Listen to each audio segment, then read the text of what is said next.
Zubin, thank you. It's ESPN College Football presented by Ram Trucks, all a part of the Big 12 Conference on ESPN. The morning star has set. The evening star is rising. In the heat of the desert night, this is the Big 12 after dark, and Utah getting a big boost tonight in a pivotal game against Arizona State in Tempe. The Big 12 Conference this season, in a word, unpredictable. Anish Shroff, Andre Ware, what's up is down. The teams we thought would be on top are at the bottom. Bottom feeders eating at the top. And what's down now is up, all that stuff.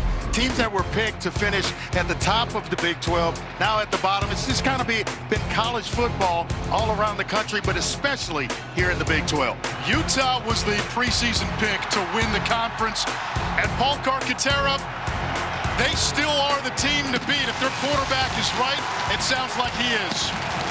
Will Cam Rising play? Anish, that's been the question for many weeks, and he missed 2023 with a knee injury, and then in week 2 injured his throwing hand against Baylor. He is back in action, and Utah is ready to roll. The injury made it hard for Rising to grip the ball the last 3 weeks. Zip and velocity on his throws. Kyle Whittingham told us this week he looked much better in practice. Rising's been in this offensive system for 6 years and has total command of the unit, knowing it inside and out. When he's on his game, his coach thinks he's a top 5 quarterback in college football. He's wearing a glove tonight, gentlemen, on his throwing hand, but he's got that same zip, and his touch has been beautiful in warm-ups. When he's healthy, the Big 12 goes through Utah. Yeah, there's no doubt about it. They are tough, they're physical, and then you add the element of Cam Rising and his experience, his ability to pass and hit receivers down the field. This is a guy that, as Clark said, one of the top 5 in the entire country in executing and leading his football team. 25 years old, a 7th-year senior with 2 Pac-12 titles under his belt, back in action after missing 3 games.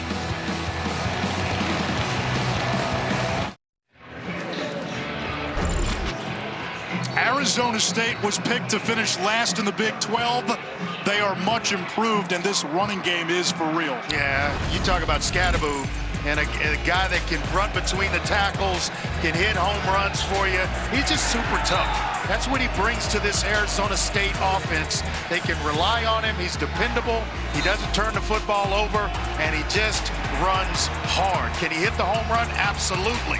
Got defenders. Lock your chin straps up, put your mouthpiece in a little snug, because here comes Cam Scadaboo tonight.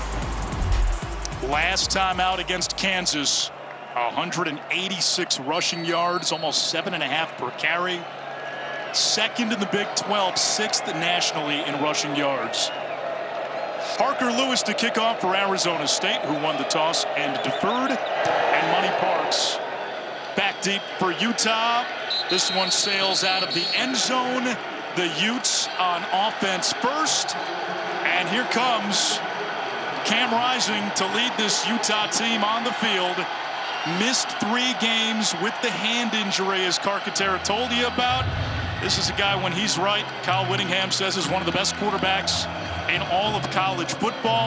A 4-time captain and a 7th-year senior. He's seen everything. Well, the worst kept secrets of the day, wasn't it? Whether or not he was going to play. But indeed, in the huddle, a guy that can make plays for this offense. And he's just a winner. You mentioned it, 2 Pac-12 titles. A guy that has this team started the season as their starter, went out against Baylor, but certainly back tonight. Brett McMurphy of Action News. Game clock, play clock operator. That Cam You set the play clock to 25 seconds. Confirmed 25 on seconds. the field before the game. Isaac Wilson, Zach Wilson's younger brother, had been starting in place of Rising. And what's interesting, Cam Rising is actually a few months older than Zach Wilson, who's now in his 4th NFL season. So you're saying he's been in college for a little while. And he'll come out throwing, back shoulder incomplete for Money Parks. We we look at tonight's impact players, brought to you by Carfax. Yeah, for Utah, it's Dorian Singer. When they want to go to the air, he's a big play receiver and is playing as well as anybody in the Pac-12. And Miles Rouser, a guy on the back end, their leading tackler, sideline-to-sideline player who can cover if need be. Get ready for this. A heavy dose of 12 personnel from Utah. One running back, 2 tight ends. And they give it to Mekhi Bernard. And he crashes across the 30. Flag back at the 28. That's right in the area, Anish, of holding. So this may come back against Utah. Got a few offensive linemen for Utah celebrating. Hold it. Defense, number 5. 10 yards added on the end of the play. Automatic first down. It was holding, but it was on the defensive line of Jeff Clark, one of the defensive tackles for Arizona State. Right in the middle of that screen. And usually it's a guy trying to hold to or an offensive player where a linebacker can make a play. Utah coming off a bye week and coming off a loss to Arizona before that. Preseason favorite in the conference, and Rising's pass is dropped by Dorian Singer, who's coming off his best game as a Ute. 9 catches, $155 last time out. Rising gets up a little bit slowly and actually limping. He got hit right as he was delivering the football. He trying to step up in the pocket and delivered it. What did he get? Bent kind of awkwardly his right leg. Jeff Clark applying the pressure, and of note, defensively, Arizona State without Clayton Smith, their best pass rusher, and Keyshawn Elliott, their top linebacker, out for the first half due to a targeting call in the second half last week. Bernard breaking tackles, pinballs to midfield. Going to be a little shy of the first down, a gain of 9. That's the definition of Utah football, isn't it? Right between the tackles, we're going to see if you can handle this coming at your face mask all night long. And Mr. Bernard, Micah Bernard, is off to a pretty good start. What does Utah do here on 3rd and short? Bring in a couple of more tight ends. If you want to be a tight end and you want to go see action and see the field, go to Utah. Fire off on people and be an inline blocker. They've got plenty of them. They'll rotate in 5, 6 tight ends. Back to Mekhi Bernard. And he plows forward for a first down. He comes into the game averaging more than 100 yards per game. And Andre, a big part of Utah's formula, they're going to hold on to the ball. They're going to shorten the game. Time of possession is an area where they excel. Yeah, there's no doubt about it. When you have the type of running game and offensive line that Utah presents, it's tough on a defense. And you add Cam Rising back to that equation, and you make them a complete team on the offensive side of the ball. In plus territory, Bernard still the running back.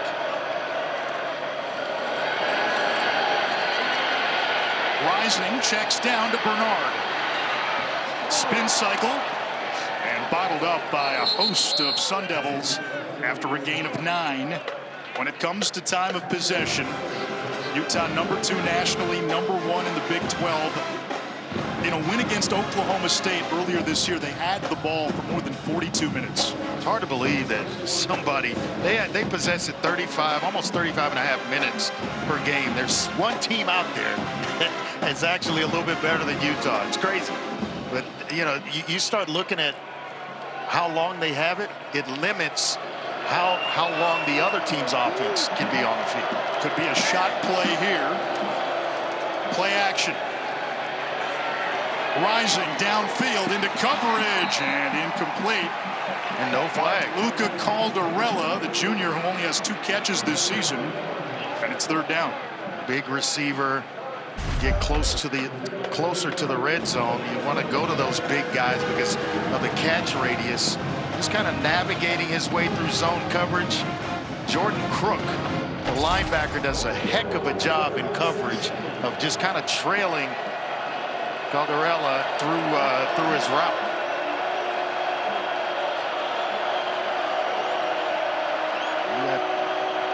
Blitz coming here.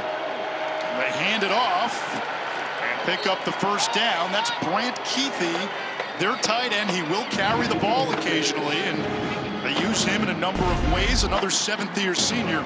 Look at all the bodies. Look at all those bodies in there for Arizona State. Yet Utah still with their running game. Usually that's an alert for a quarterback to say, hey, spin it outside. You got one-on-one coverage outside. Not Utah. They will still run 7, 8, 9 in the box. They will stay true to the running game. Another two tight end set. Now Rising goes wide. Direct snap. Charlie Vincent lost it and able to dive on it. A loss of 2 on the play. Near disaster. Now, I would hate to come back at the end of this drive and point to that, because you're having so much success with Cam Rising leading the team down the field, Micah Bernard running the football and executing in the running game. Then you go to the trick stuff. You don't need it. Just stay true to who you are. And the last few weeks, an area where Utah struggled, once they got close, inside the 30, red zone struggles have been an issue. Dejon Stanley gets the call. And he's to the 29. It sets up a 3rd down and long now for Utah. Bernard coming back in. Anticipate blitz by Arizona State to maybe heat up Cam Rising a little bit, force the ball out of his hands, and then play tight man-to-man coverage and maybe force a field goal attempt here. 11th play of this opening drive for the Utes. Maybe open up with empty here. Now Bernard comes back to the backfield.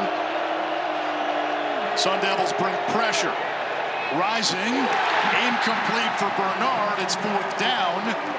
And a long field goal attempt coming for Utah. Cole Becker coming on the field, but really, even if he catches it, Bernard catches it, he's going to be short of the 1st down, but it might change the mind of Kyle Whittingham to maybe go for it on 4th down, which is a little bit short of it. With it being 4th and 9, certainly you try to knock the field goal through and take an early lead. A 48-yarder for Becker, season-long 44, career-long 56. Strong leg, and the kick is good.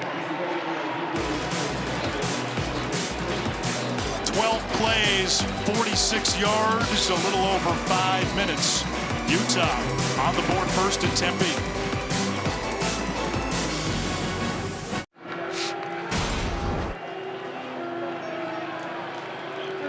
Temperatures hit triple digits earlier today. They've been in triple digits quite a bit of late here in Tempe. Down to 91. There's an air quality alert. Andre and I are breathing it right in. Yeah, they're right here in the booth. I remember coming out here and playing against Arizona State. All Pac-10 officials at that point in time, and it was well over 100 that night. They hit us for about 250-some plus yards in penalties. Yeah.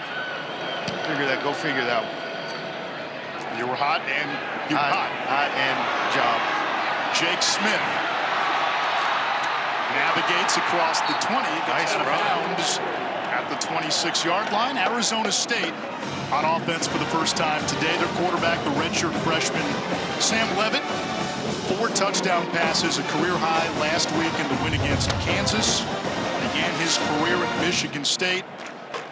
Right now, a better runner than a passer. He is. Gatorade Player of the Year out of high school in the state of Oregon, and has just got all you want in a quarterback. The size, speed. He's just catching up in the passing game. And he's got this guy behind him, Cam Skattebo, 6th nationally in rushing yards. He runs like a Tasmanian devil. There is a no fear element to his style. He seeks contact. There's fear, but it better come from the defenders. That's right. Because he will truck you. If you have your pad level high, he's coming right at you. Levitt on the zone read, trying to get to the outside and cut down by Lander Barton, the linebacker, as we take a look And our player spotlight brought to you by Cintas. Yeah, Teo Johnson on the back end is as fine of safety in this conference as you can find. And then Jordan Tyson has really upped his game. Team's top receiver. Look for him to team up with Sam Levitt. He'll be on the opposite end of Levitt's passes. How about Utah losing 2 safeties to the NFL and really have not missed a beat back there. Here comes the blitz on 3rd down. Levitt hit as he throws in. It's intercepted. Big number 58, Junior Tafuna, 3-time all-conference player in the Pac-12, a captain, really on the field. Fixture on that defensive line. 1st down, Utah. Big, strong, really hard to move right in the middle of Utah's defense. And he just kind of lucks his way into this one. Pass rush gets stymied. What do you do if you can't get there? Get your hands up, and the ball literally falls into his left hand. Logan Fauno coming around the corner, hit Levitt, and Tafuna, that one gift wrapped, and Utah now starts inside the Arizona State 30. And I'm going to the end zone with Cam Rising right here. If I'm Utah, you just gifted me a possession inside your own 30-yard line. Let's see if I can spin one into the end zone.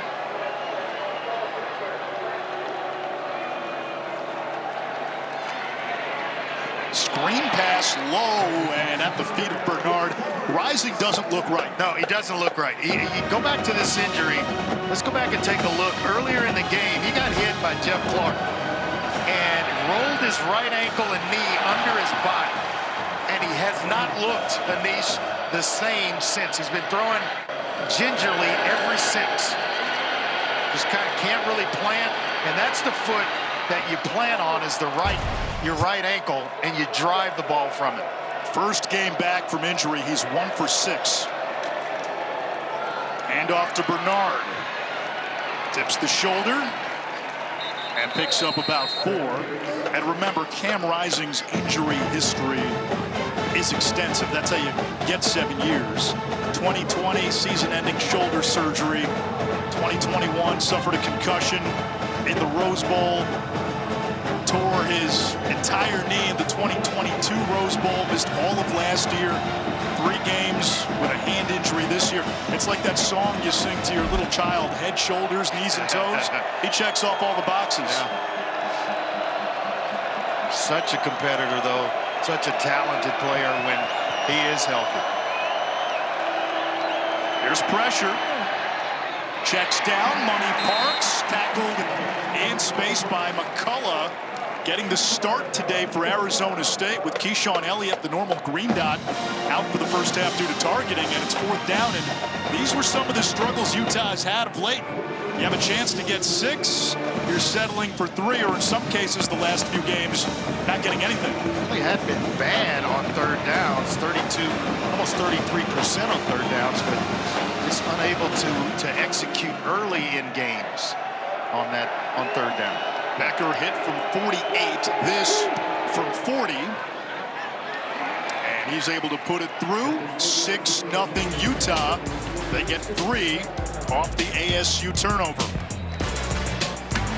The new 12-team college football playoff begins December 20th on ESPN. That's how I get by.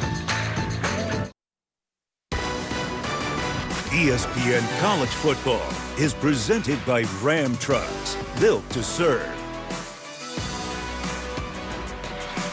Some notable players to come out of Utah. Luther Ellis now on staff. Jamal Anderson, great Falcons running back.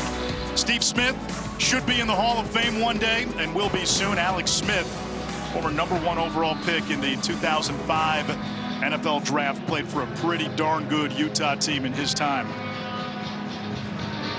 How about this? Well, he fought his way back from a heck of an injury as well. And Smith played for Urban Meyer.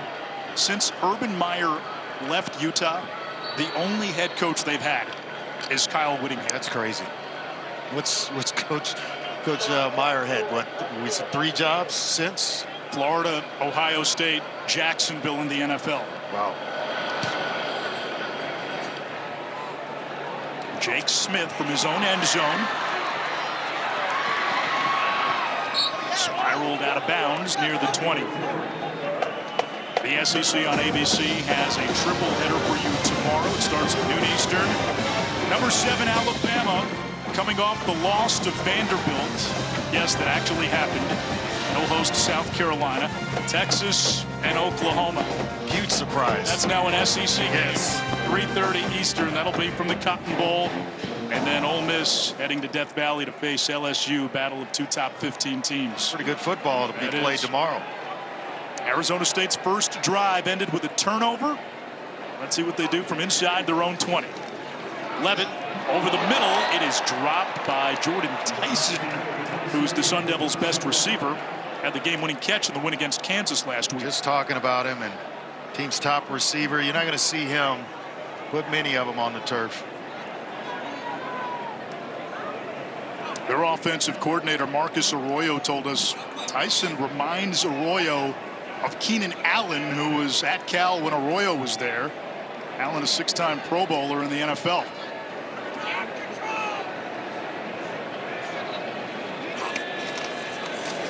They feed Scatabo.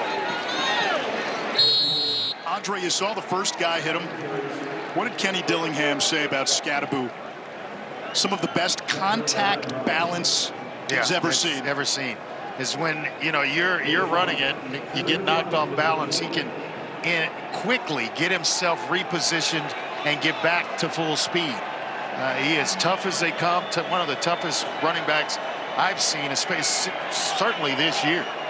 Had one scholarship offer coming out of high school, and that was his hometown team, Sacramento State.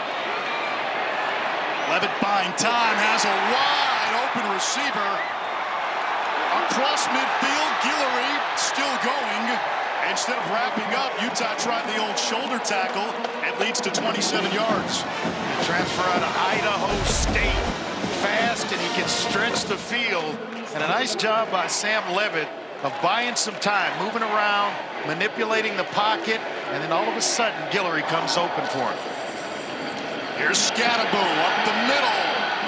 And again, his ability to absorb contact, picking up 7 yards. Mentioned he went to Sacramento State 2 years ago. He's put together, too. He's again, 5'11", 220. Kark wishes he had his arms. I wish I had his calves. Andre, every time I go to the gym with you on Friday to start our day, you're all curls, man. No curls, Still no tries in there. workout for Andre. Triceps every once in a while. Levitt up with play action. Incomplete for Guillory. In coverage, Cameron Calhoun, the Michigan transfer. Oh, and this crowd wants pass interference. It's just, hey, set him up and then use your speed. We just talked about his ability to get vertical. And I'm not sure if Cameron Calhoun, a true freshman, didn't get there a little bit early. That might be the offensive side of me talking. Well, it's 3rd down in what is very likely 4-down territory, and Utah defensively has excelled definitely on 3rd down this season. Definitely at 3rd and 4.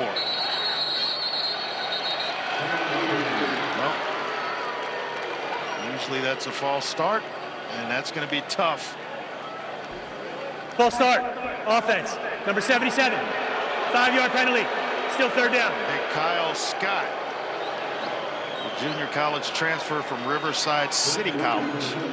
So it just became a little more difficult for the Sun Devils to convert here on 3rd down. And if it were 4-down territory, Anish, that got tougher as well. Yeah. Scott getting the start at right guard with Cade Briggs banged up.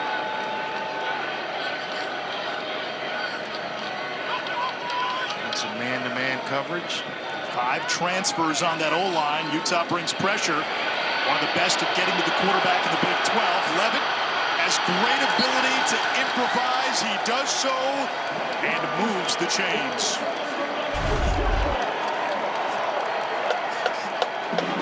Boy, Mateer throws a block for him. He may still be running, but he can't figure out who to block.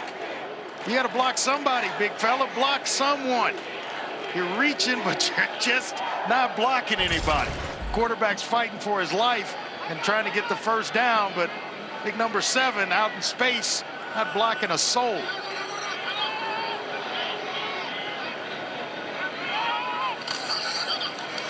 Skattebo tried the hit stick and gets right back to the line of scrimmage, maybe lost half a yard. Now it's interesting talking to Kenny Dillingham, Arizona State's head coach.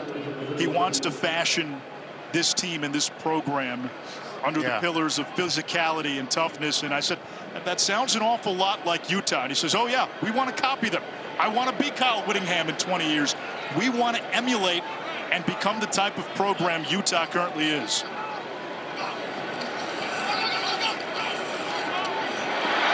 Quick pitch and catch. And it's completed to Jordan Tyson, who atones for the drop, a gain of 9. That's a heck of an effort to try to get the first down.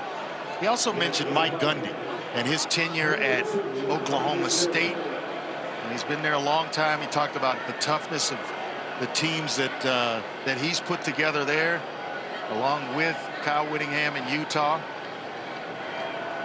But these two teams, you know, you're basically looking in the mirror. The only difference is one's been doing it for 20 years. 20 years. And the other's been doing it for 2. Dillingham, a native of the area, went to Arizona State, has made it clear over and over, wants to be here for the long term. Levitt spinning, cycloning, and he goes down. There's the sack.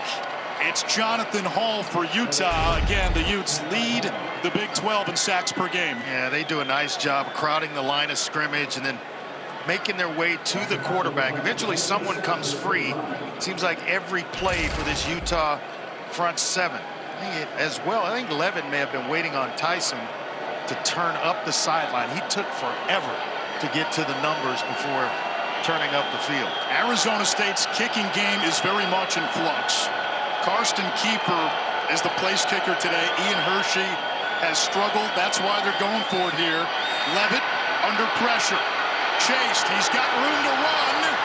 Uses his legs to pick up the first. That's one of those no. Kenny Dillingham, the head coach, trying to call a timeout, running on the field, but the officials don't give it to him. And he's like, yeah, I didn't want it anyway. Nice job. You see the man-to-man coverage across the board, and they have a free runner on the quarterback. Levitt, as athletic as he is able to escape and then picking up the first down. That's a heck of a job. 11th play of the drive. Don't shoot that 3. Yes, it's good. Nobody complains if it goes in. No doubt. Over the middle, Tyson is open and delivers the haymaker.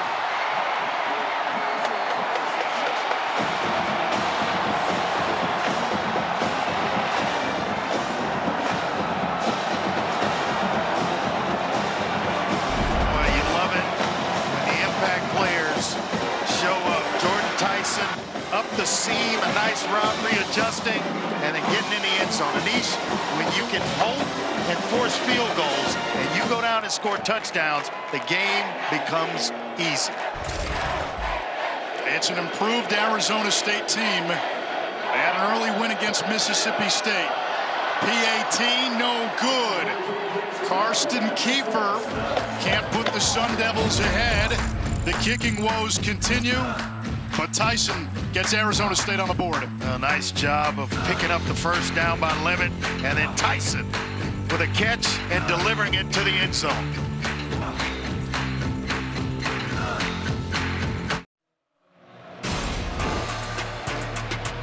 Kyle Whittingham, the second longest tenured head coach in the FBS, and in this age of chaos and change in the transfer portal, Utah has a way, a culture, a consistency, and Whittingham told us when transfers come to Salt Lake City, he has a message. He says, you become us. If you don't, you become irrelevant. Yeah, he has no time for it.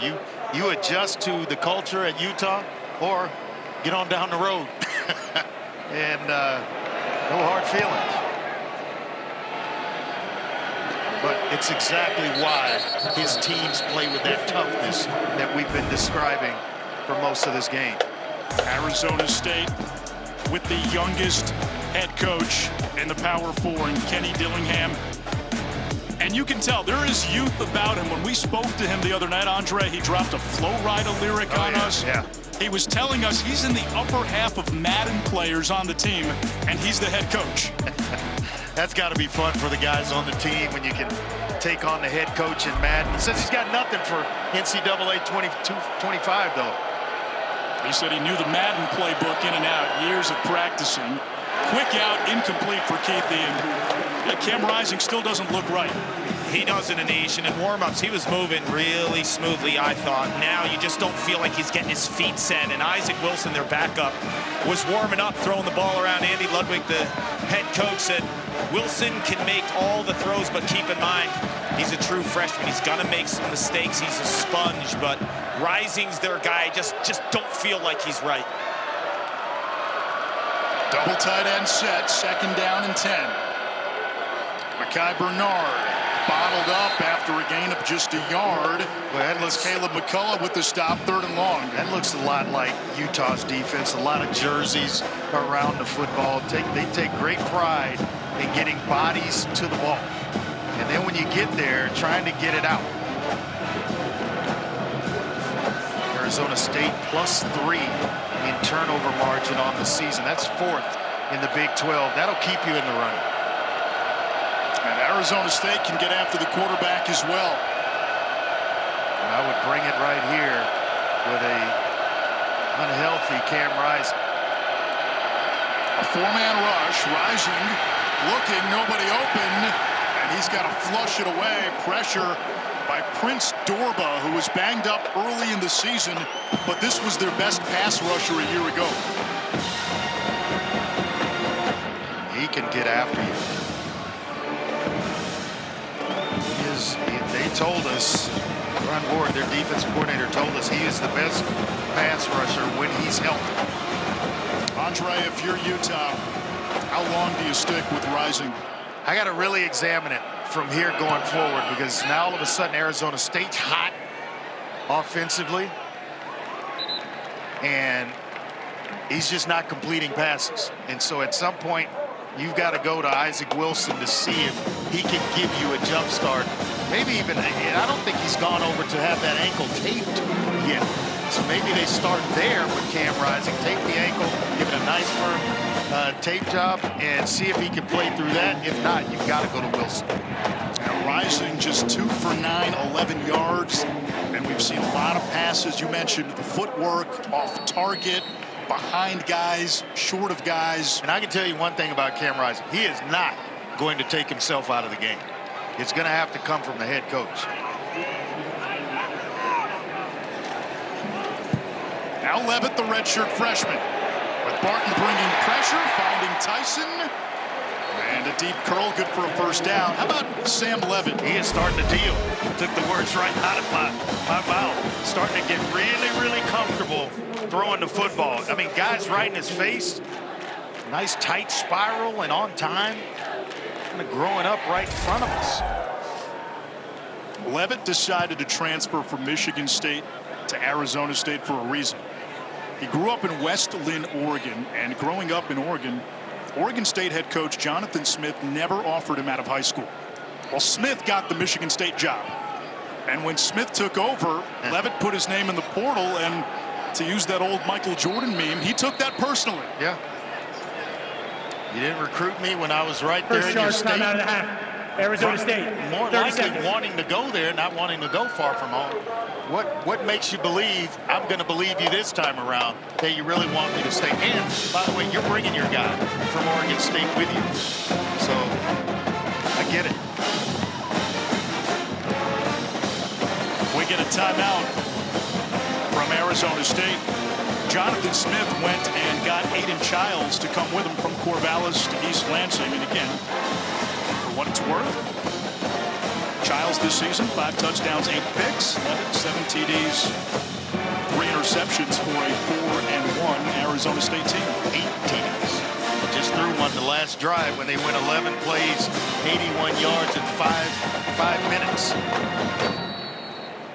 Can't cut the man short on a touchdown pass. Going off, coming into the game. I got you, buddy. Ron Burgundy did. Read the card. To Carlos Brooks. Gets the call here on first down. Zigzagging. Nice run. Chainsaws his way to midfield. And that will bring us to the end of quarter number 1. Utah, the preseason pick in the Big 12. Arizona State picked last in the conference. Cam Rising has returned. Big game in Tempe on a Friday night. 2 old Pac-12 teams tied at 6-1.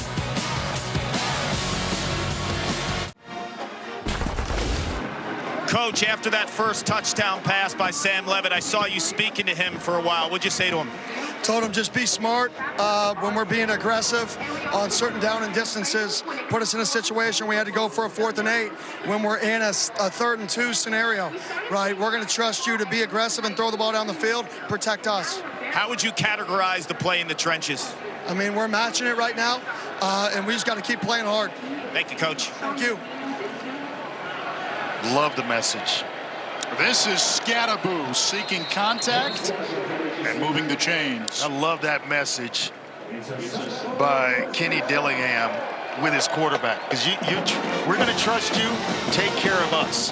And that's all you need to hear as a quarterback, to go out and play with the amount of confidence necessary to get the job done. Your coaches believe in you. What does trust entail? Well, it trusts that you're not going to force it into coverage. You're not going to try to make a throw.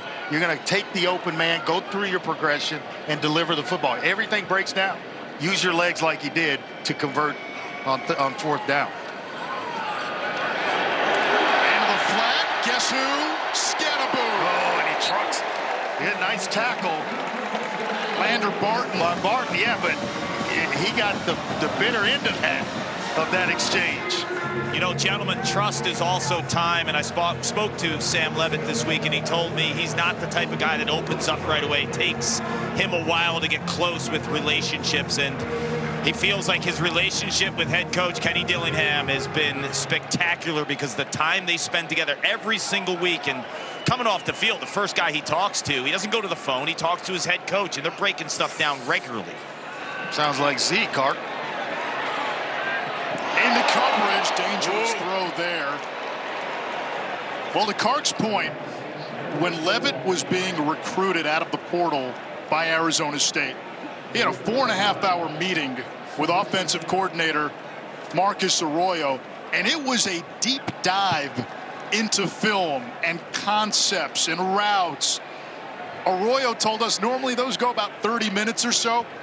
Levitt's dad fell asleep in that meeting room. That's how long it went. They had to cancel Topgolf that day.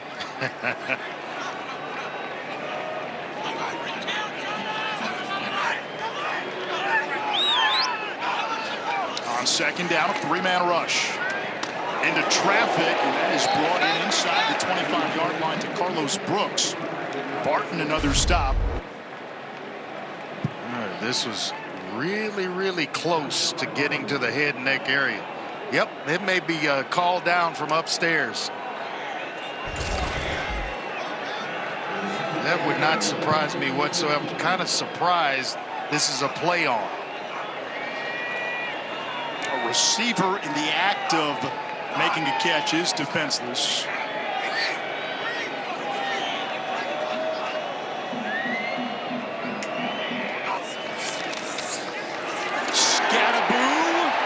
Moves the chains once again. Van Fillinger making the tackle for Utah as we bring in Matt Austin, our rules expert. Matt?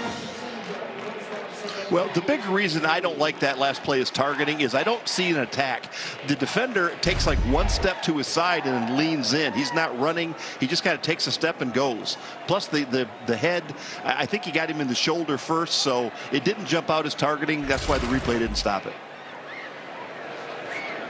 I've seen worse. I've seen, a little bit easier hits called for targeting than that one. Levitt zone read keeper and spun down almost immediately. Nice job. Rabbit there. Evans made play.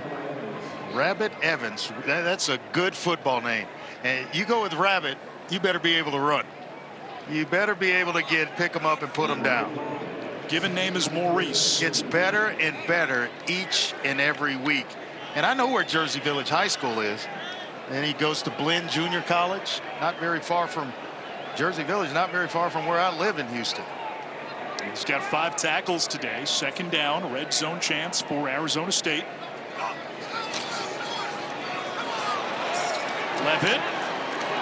That looked like maybe a broken play for a moment, and Levitt sets up a 3rd and 1. He was looking to go play action with Scatterbo. Levitt's down. A little slow to get up.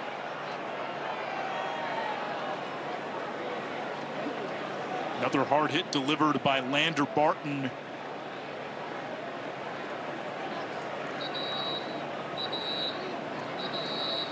We will step aside. 11:19 to go first half. Backup Jeff Sims starts to warm up.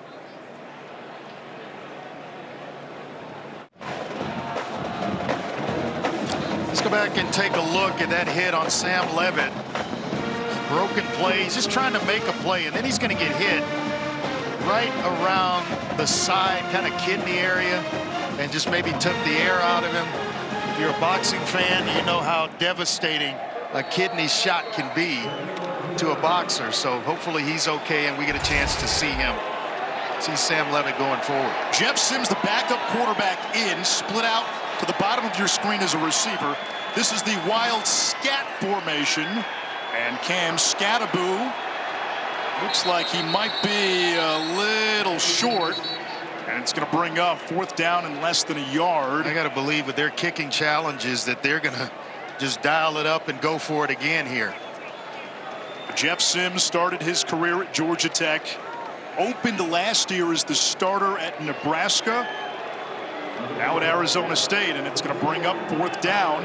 A lot of experience by this young man. Watched him at Georgia Tech before going to Nebraska, or transferring to Nebraska. Has all the physical tools, super athletic, very, very strong player. And I might just let him sneak it here for the 1st down. He comes under center. Scatterbo is the deep back. Nobody over the center, just go straight ahead. It's Scatterbo. He gets the surge. Feet turning. 1st and goal, Arizona State.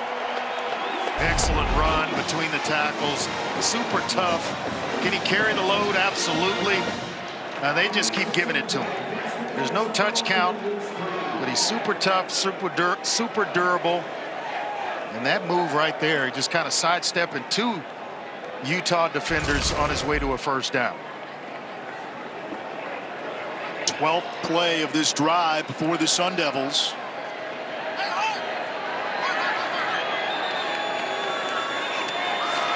Two tight end set.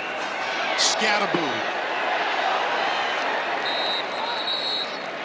2nd down and goal. Andre, every time teams get close to the goal line or have a 2nd and short, 3rd and short, 4th and short, and they back up into the shotgun, it drives you crazy. Can't stand it. Arizona State comes under center. I just wanted to point that out. That's why I've been able to remain calm tonight, because short yardage situations, you see Jeff Sims go under center, Sam Levitt go under center.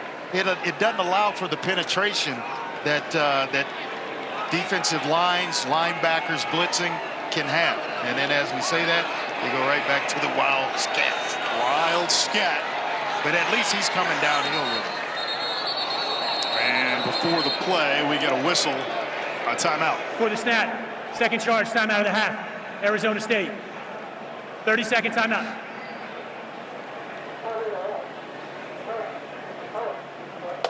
The WNBA Finals continue Sunday on ABC. Game 2, Minnesota and New York at 3 Eastern. The Liberty looking to even this series after the Lynx came back from an 18-point deficit. I watched that last to win Game 1. Yeah, I watched, tuned in. Nice shot in overtime to win it, and then Breanna Stewart misses a layup on the left side of the basket with her right hand. And I coach my kids on. I know she's got plenty of coaching from Gina, but you're on the left side going straight, you finish with your left hand. So it wasn't the shotgun snap. That something was going to bother you. Well, you know, not much. It's not much that doesn't. She's a heck of a player. Sims out of the shotgun here. Little option. He gets the corner. Touchdown, Jeff Sims. Touchdown, Arizona State. Well, you cannot replace the experience that Jeff Sims brings to Arizona State. It's just tough to keep a guy like that because they all want to be starters. Probably came here to be a starter, but found himself in the backup role behind Sam Levin, and he is making the most of it. His time on the field right now.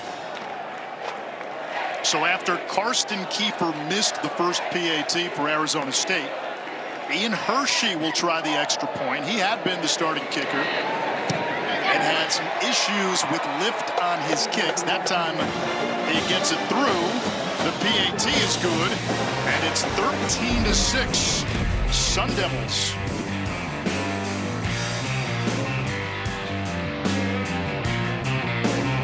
Jeff Sims from short yardage.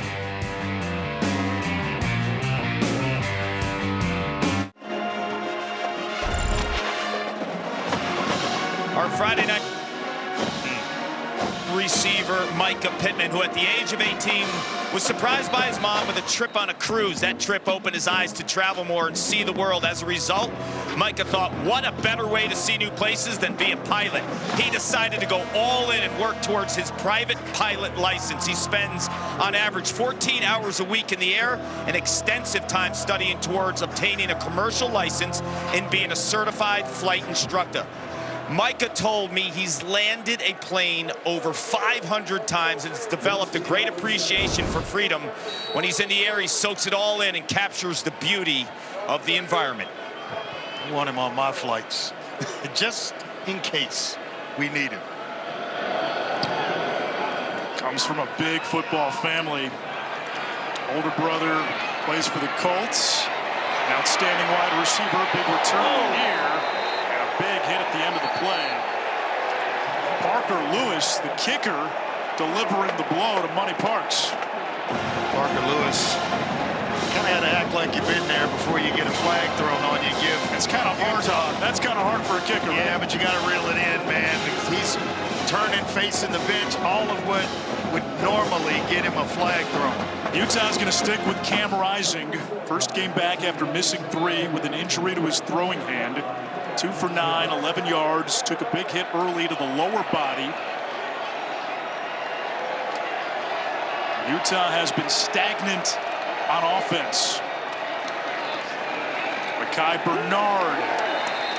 And right now, Arizona State, Andre, just not respecting the pass like you normally would with a healthy and able Cam Rising. Yeah, they see that he's not 100%. You can count the guys in the box, 7, 8, and playing man-to-man behind it. And that calls for Cam Rising to be accurate with the football. Unless somebody falls down or slips in coverage and gets themselves wide open, he's just not being able to, hadn't been able to deliver the ball yet. The Utes are averaging less than 3 yards per play, and they get only 2 there. It brings up 3rd down and 6. LT Welch coming up from his corner position to make the tackle. And this is when, if I'm Arizona State, I'm bringing pressure. Force him to move, get him off his launching point, and get the ball out of his hands a little bit before he's ready to deliver. Arizona State doing all this without 2 of its best defensive players. Clayton Smith and Keyshawn Elliott will return in the second half after a targeting call. You mean they get better? They'll get better. They got suspended for targeting in the second half of Kansas, and by rule have to sit out the first half of this game. There is Bernard out of the backfield, and a little check down swing pass, able to move the chains, and maybe that gets Cam Rising into a bit of a rhythm. Yeah, and you allow him to sit there. He doesn't have to rush. With just 4 rushers right there. And you got coverage behind it. An experienced quarterback like Cam Rising is going to figure it out if you don't bring pressure on it. Does a nice job of checking it down to Micah Bernard, and they pick up the first down and move the chains. But if you don't bring pressure and force him to get rid of the ball sooner, he can still hurt you.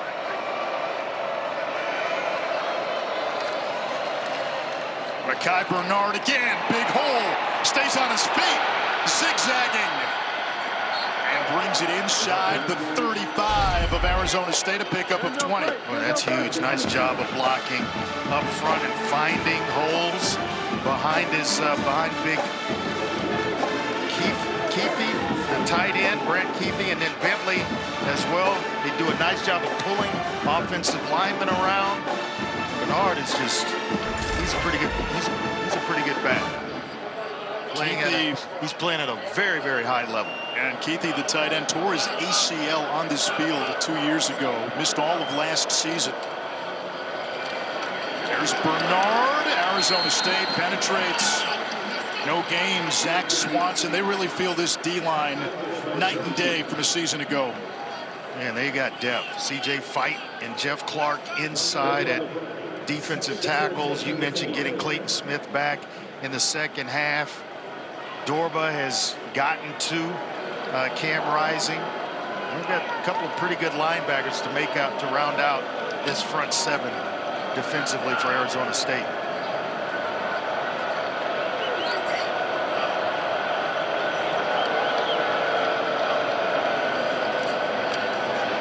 Pressure. That's Keefe. Seventh-year senior to seventh-year senior.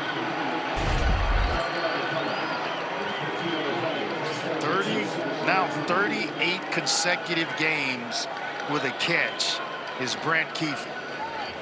That leads the FBS for tight ends with that string of catches. Hooked on ball, a little low, but still in the breadbasket of Keefe. So maybe Rising, that ankle starting to feel a little bit better. In the red zone this season, Utah scored a touchdown on just 11 of 22 trips. Rising pump fakes. Intercepted. Caleb McCullough gets the pick. The fifth-year senior getting the start tonight with Keyshawn Elliott suspended for the first half, and a red zone turnover by Utah. The ball has been coming out low all night long for Cam Rising. He got away with it with Keefe because he was so wide open. But here, trying to find Dorian Singer, it's a little bit low, and they make him, Arizona State makes him pay for it.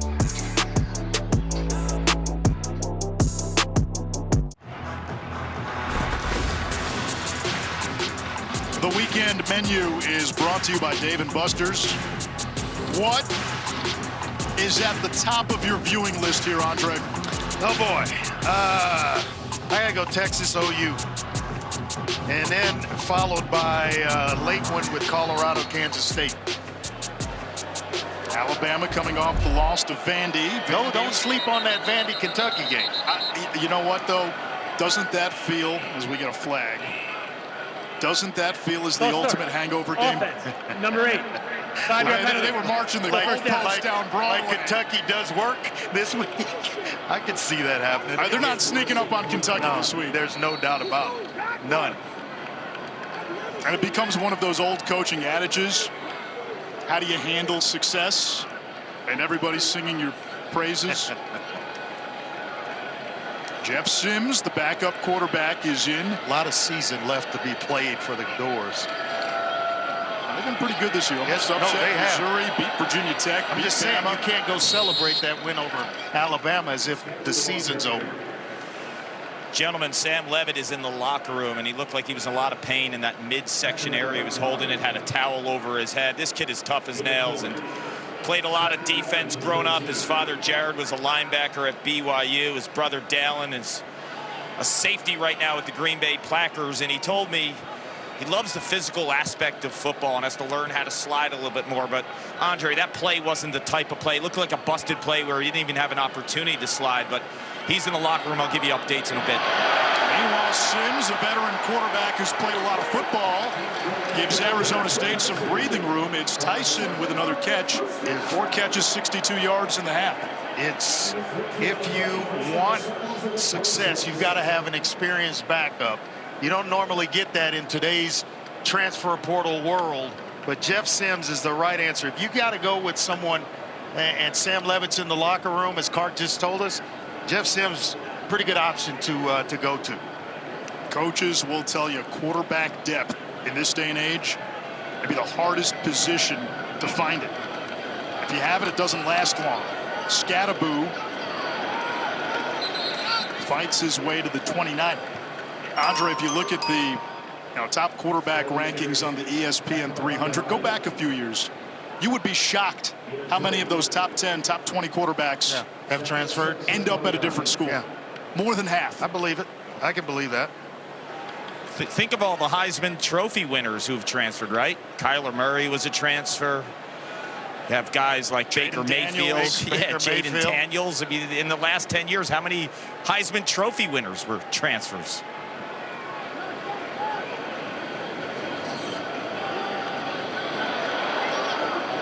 To Carlos Brooks, picking up 3. Brooks, a former Cal Bear transfer, but he's from Chandler, Arizona, nearby, and his high school coach was Sean Aguano, who's now his running backs coach at Arizona State. And Aguano, if you remember, a couple of years ago was the interim head coach at Arizona State.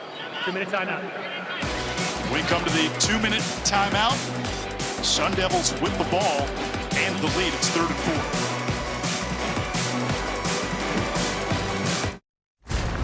Hey, I'm Zupa Mahenti. Coming up at the half, Dan and Joey will join me. We'll talk the ceiling for both of these teams. And Ish, you mentioned they're both 4-1. I don't think many people expected that heading into tonight. Dan will also talk about his biggest takeaway from the most unpredictable league in America, the league we're watching here right now. And Quinn back just in time for the Red River Rivalry SEC edition. Anish, Heisman, it's all yours. How's Joey's golf game these days? We got some courses for him here in the desert. Sims on the move and fires incomplete. It's 4th down. Now the Big 12, we said it at the top of the broadcast, topsy-turvy, unpredictable. And Andre, this game a season ago between these two teams in the Pac-12, Utah won 55-3. Yeah, well, it's been defense tonight and kind of a throwback game to defense and toughness. That's why we are so close in this one as we tick towards halftime. Dorian Singer to field the punt by Canyon Floyd, aptly named for a Sun Devils punter. Fair catch made at the 28. Your NFL Sunday starts at 10 a.m. Eastern with the Countdown crew on ESPN. All the late-breaking stories from Shefty, plus injury updates and previews of each game right up to kickoff. We're going to see a rookie get his first NFL start on Sunday. Spencer Rattler, former Oklahoma Sooner and South Carolina Gamecock, will start for the injured Derek Carr for the Saints. The same thing happening in New England. The Patriots against the Texans. Drake May. Drake May getting his first start. And we'll make the easy trip from Tempe to Foxborough. Easy trip. Rising still in there. Another low throw. It's incomplete. You brought it up earlier, Andre. Why are his throws going low? Because all the weight is on Cam Rising's left foot, and so we'll take a look here. It's on his left. He can't push off from his right to get the ball to actually travel through the air. It's down low. Even when it's completed, it's low. He hit Keefe on a pass in the second quarter that was low. This time he throws it outside to Bernard. Someone lost a helmet. Bernard bullies his way out of bounds. Gain of about a baker's dozen. Losing his helmet, Shamari Simmons, the nickel.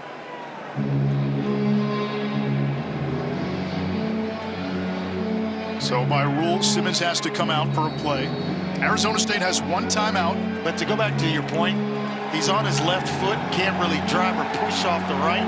So everything is coming from over the top and diving down. And it's what happens when you have bad footwork. And it's all coming from his lower body. Money Parks, the motion man. Sun Devils bring 4 on a twist. That one sails over Keithy.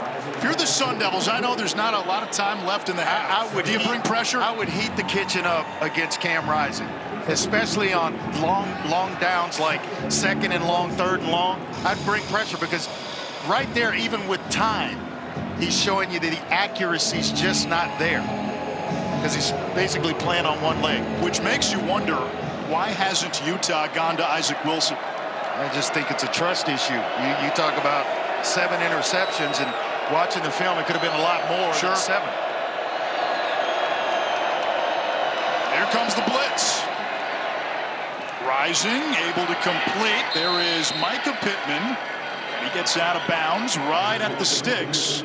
First down for Utah. And 1:03 left. When you bring the blitz, now you play tight man and not allow guys to come wide open like Pittman. Because, yeah, he's going to hit some of them.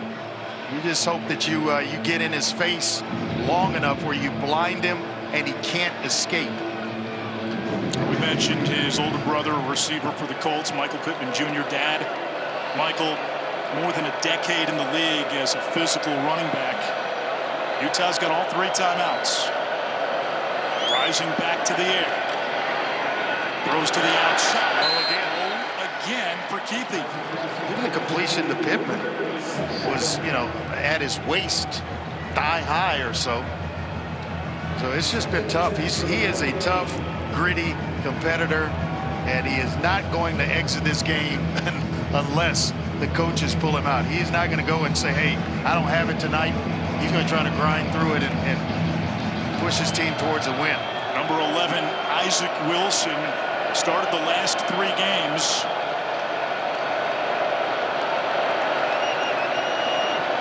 On second down, Rising downfield. Miscommunication with his wide receiver, and it brings up 3rd down. It's Singer who pulled up. He turned outside.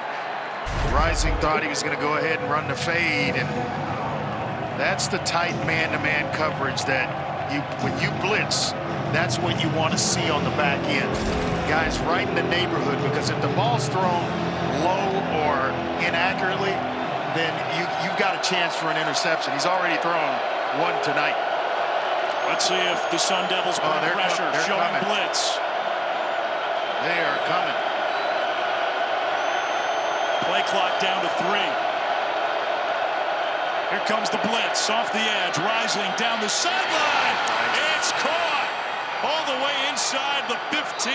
Dorian Singer fighting for the extra yards, and a flag at the very end of the play. A heck of a throw there by Rising. He just loads up. It's still underthrown, and if you're throwing that as a fade stop to Singer, you're going to throw it outside and away from coverage, but he has to break off his route, come inside to track the ball. That's just a great athletic play on the part of Dorian Singer. Longest play from scrimmage for Utah tonight. Personal foul. Personal foul. Unnecessary roughness. Number 4, the defense. Foul will be foul. Half the distance to the goal. Automatic first down. It's Miles Rouser. Yeah. Team's leader in tackles, physical player. He's good in coverage, but what, they gave up a big one there right before the half, because scoring here for Utah puts them right back in this thing with Arizona State getting the ball out of halftime. They've got 3 timeouts. They could have run it. Rising held on to it too long, and he is sacked by Prince Dorba. And Utah has to burn a timeout. Dorba, the transfer from Texas. First charge, timeout at half. Utah. Heck of a job off the edge tonight. That young man's playing some football in this desert heat. Well, Andre, Utah's had opportunities tonight. 4 trips inside the Arizona State 30. 2 field goals, and then a red zone interception. And they just seem to buckle up when they're down here. Arizona State will get the ball first to begin the 3rd quarter. And we talk time of possession. Utah normally dominates that statistic. Number 2 nationally entering tonight. Arizona State has had the ball for 3 more minutes.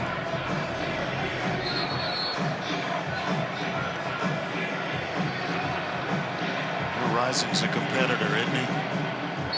Not able to really drive the football, but he's finding ways to get it done.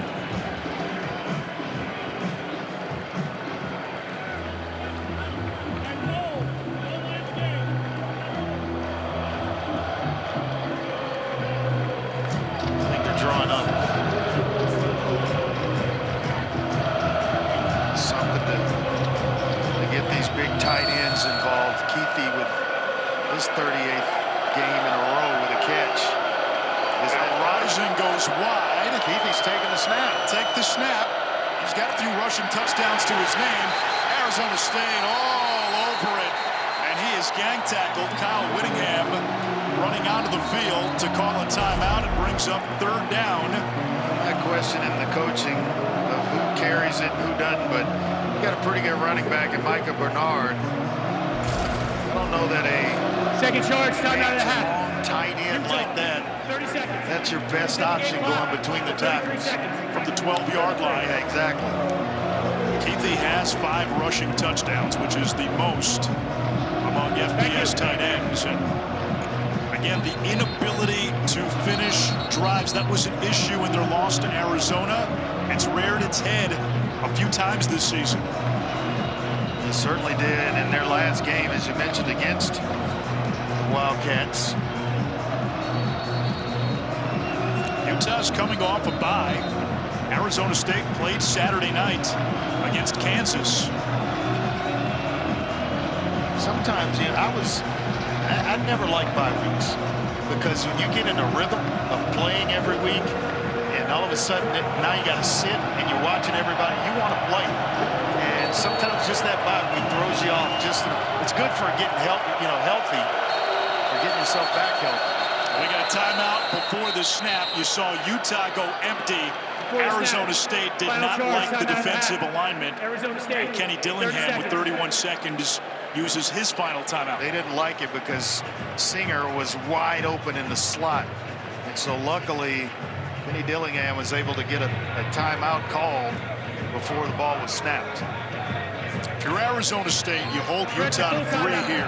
Full timeout. You not only get the ball to begin the second half, you also get 2 key players back on defense. Clayton Smith and Keyshawn Elliott. 2 playmakers. Elliott is a sideline-to-sideline linebacker who makes all the calls and gets everyone lined up. And then you're talking about a heck of a pass rusher in Clayton Smith. He played at 2 schools that are going to play one another tomorrow, Texas and OU, before making his way to the desert to Arizona State. Smith with 4 sacks entering tonight, which is good for 2nd in the Big 12, behind only Utah's Van Fillinger. But Dorba's done a nice job. He wasn't healthy the first month. Elijah O'Neal at the other end. We've called Jeff Clark's name a few times on the interior, big number 5. Clayton Smith caught a pass last week, for a first down in their game against Kansas. 3rd down, goal to go. Rising, hit toward the end zone. Incomplete, broken up. It's 4th down. He took a Keith shot. Abney with the play defensively for Arizona State. Rising took a shot. And inside, I think it was C.J. Fight who got through. He is a really, really good defensive tackle that can pass rush. And so you start getting that pressure from your face or the interior portion of your offensive line, man, that can get frustrating. Fight, a true sophomore, the anchor of that D-line. And we've got a field goal attempt from Becker. This one from 29. It's good, his 3rd field goal of the first half. And it makes the score 13-9. This season, All-State celebrates every field goal and extra point made with a donation to the participating university's General Scholarship Fund. Thank you, All-State. Well, imitation is the best form of flattery. Arizona State and Kenny Dillingham told us they wanted to be a team and eventually a program that mirrors what Kyle Whittingham has done at Utah. Play smart, physical, tough. They've done that for 30 minutes. Yeah, they really have. And You know, they're going to get the ball first out of the locker room. I'd imagine they want to just sit on this thing and get to the locker room and to halftime. But they have more than, you know, made me a believer in their toughness and in the direction in which this program is headed. A couple of things to watch in the second half for both teams. The quarterback situation. Does Utah bring Cam Rising back out there in the third quarter, or do they go with Isaac Wilson? And again, the status of Sam Leavitt, who left the game and went to the locker room, the starting QB for Arizona State. And Jeff Sims came in, and Sims has been okay, ran for a touchdown.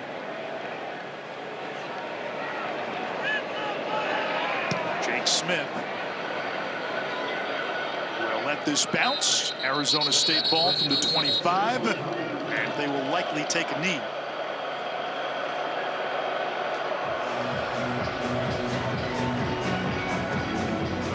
You don't see that much. A team winning the time of possession battle against Utah. Now look who's back in the huddle for Arizona State as you see the time of possession numbers. It's Sam Leavitt. Didn't have to come out, just letting the crowd know, hey, I'll be ready for the second half. And as well, you don't like giving the backup very many snaps. You may change their mind and keep him in there or something. Spoken like somebody who got pulled from too many games because he scored too many points. It's good to see that young man back. Impressive first half defensively for Arizona State. Utah got inside the Sun Devil 30-yard line 4 times. Only scored 9 points, no touchdowns. Sun Devils with a 4-point lead at the break. Coming up after the break, Zubin, Joey, and Coach have your halftime report.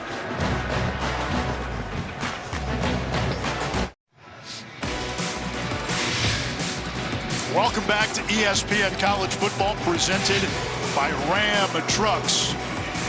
It's the Big 12 After Dark on ESPN. It's been a topsy-turvy season in the Big 12. Utah picked to win the league. Arizona State picked last, so of course the Sun Devils lead at halftime. Cam Rising came back for Utah to play quarterback today. He has not looked like himself. No, he hasn't. You know, healthy, he's a top 10 quarterback. But you look at him statistically, it's been tough, and it's because of an injury that happened early in this game. Kind of rolled that right ankle, leg went underneath him, and he's been basically short on every throw. They're inaccurate. That easy screen pass, thrown in the dirt, trying to push it downfield. Receivers are having trouble coming back to the football. And then out in the flat, still low for receivers. It's been tough for him in the first half of this one, but he's only turned it over 1 time, and as long as they're close in this game, it's going to be Cam Rising. Isaac Wilson, the backup, started the previous 3 games, but he did turn it over many times, 7 interceptions on the season. Arizona State will receive to begin the second half.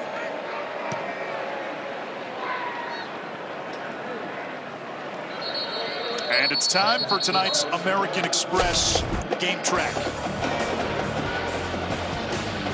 When you see the amount of rushing yards, both teams finding it hard to come by on the ground. Arizona State without the turnover, but they've been magical or perfect in the red zone, 1 for 1 there.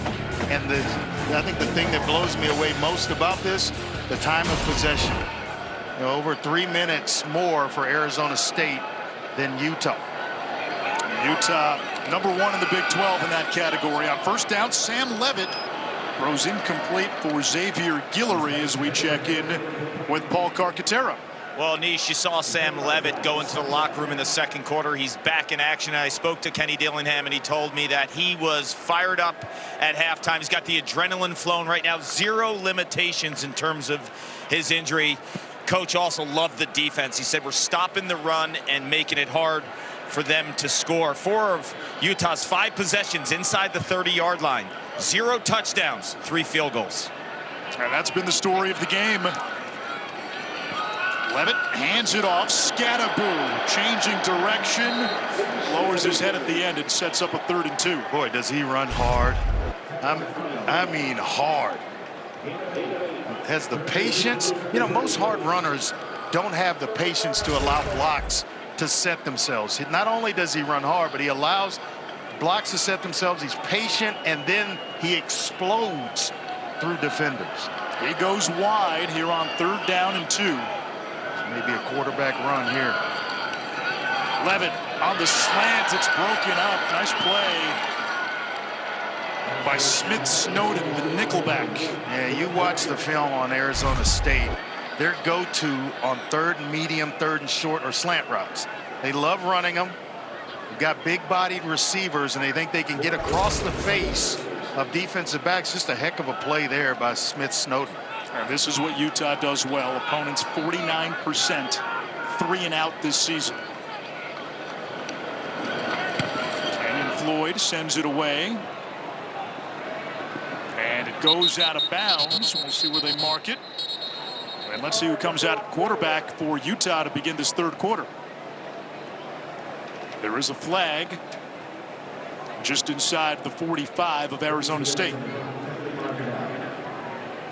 During the kick, holding, receiving team number 37.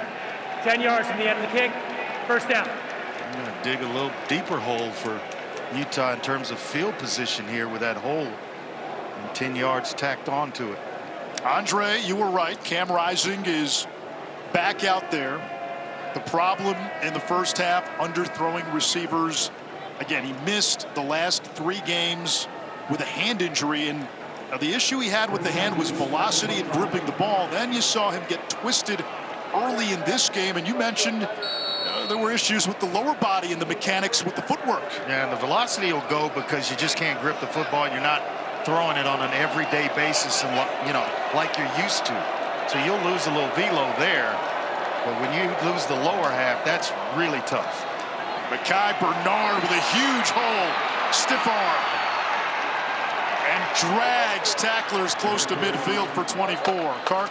Moments ago, I asked Kyle Whittingham about Cam Rising and his performance. He said he's missed a lot of football. He's getting back into the groove of things. I'm with Andre, and unless things get really sideways, they're going to stick with their leader. He was more concerned about the defense, specifically the way they were playing the edges. He felt like Arizona State was getting out to the sidelines a little too quick in terms of their run game, and Utah needs to do a much better job containing the edges. They did the first possession, so let's see what Utah has to answer with. Charlie Vincent gets the call, and he will not get anywhere. Jordan Crook making the tackle in space. Crook is a heck of a player. See if the knee definitely touched down. Bernard right there, nice and clear.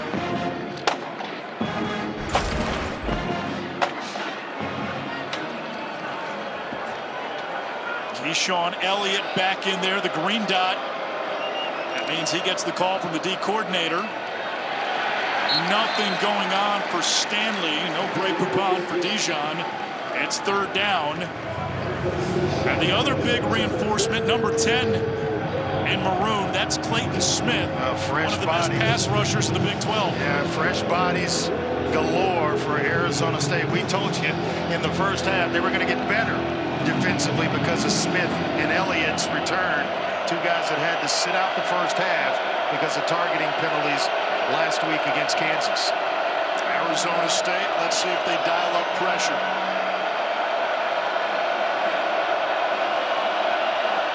Clock down to 2, down to 1. Rising hit again. His throw intercepted by Arizona State. It's Keith Abney. May come back though, and maybe a late hit on the quarterback. Got a flag on the field, right around the 36-yard line or so. Officials talking about it. Henry Johns in the white hat.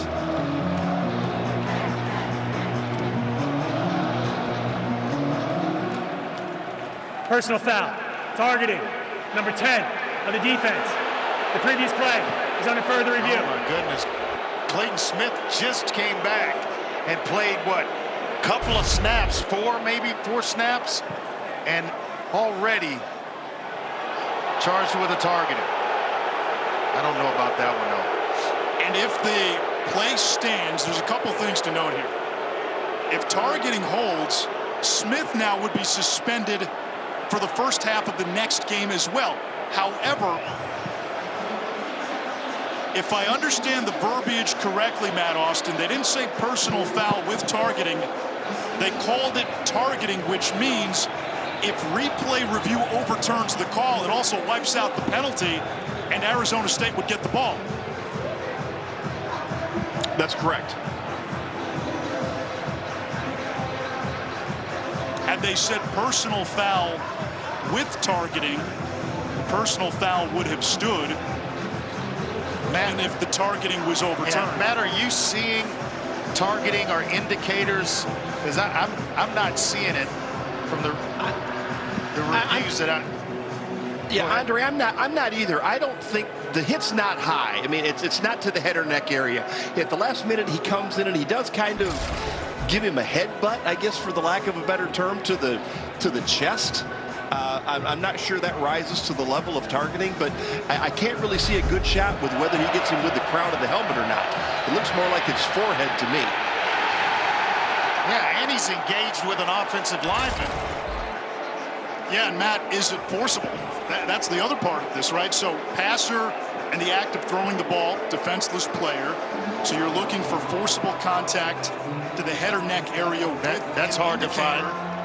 And again, I think something you need to remember, all aspects of targeting need to be confirmed. Yes.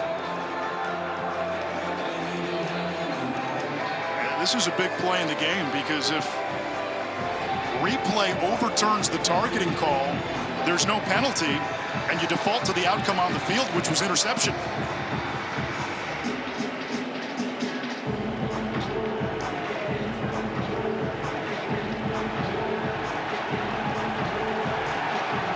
Clayton Smith, remember, didn't play in the first half because he was suspended for a second half targeting call last week. After further review, there was no targeting on the play. Result was an interception. First down ASU. Good call, Matt.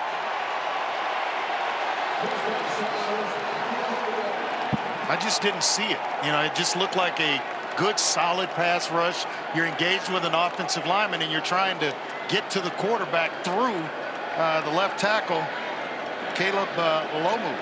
Those had to be a long couple of minutes for Clayton Smith. Oh, there's no doubt. When you just got back in the game, he's sitting out a half. And actually, I think last week he sat out a couple of quarters as well.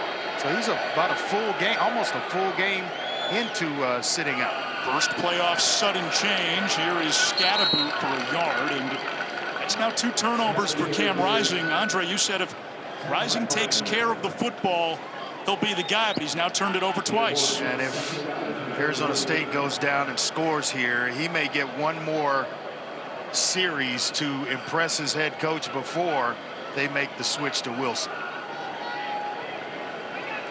He just doesn't look like himself. No.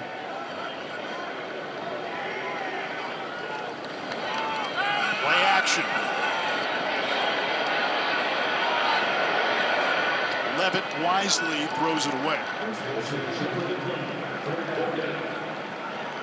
In the direction of Scadaboo.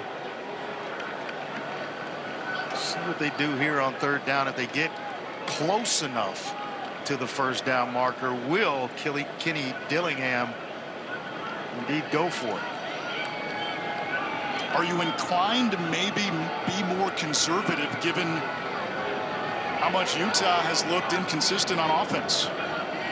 Yes, because, you know, of the way that Cam Rising has looked. They set up the screen. Scadaboo, broken tackle, lunges ahead. And he's down near the Utah sideline. Fourth down. With the medium here, and not trotting the punt team Here on. they come. Yeah, I would go ahead and punt it away based on the yards to gain. If it's 4th and 1, maybe, with a back like Scadaboo, I definitely would give it to him. But you have a lead, You can play field position because of the way your defense is playing right now. Why not play defense?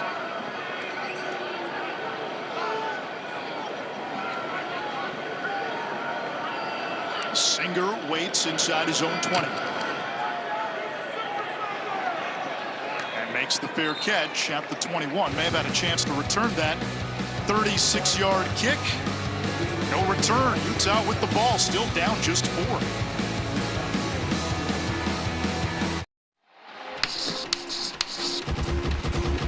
It was a new look Big 12 when the season started.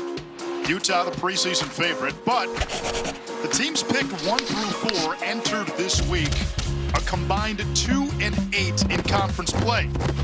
Teams like BYU picked 13, undefeated entering the week. Texas Tech 3-0 in conference.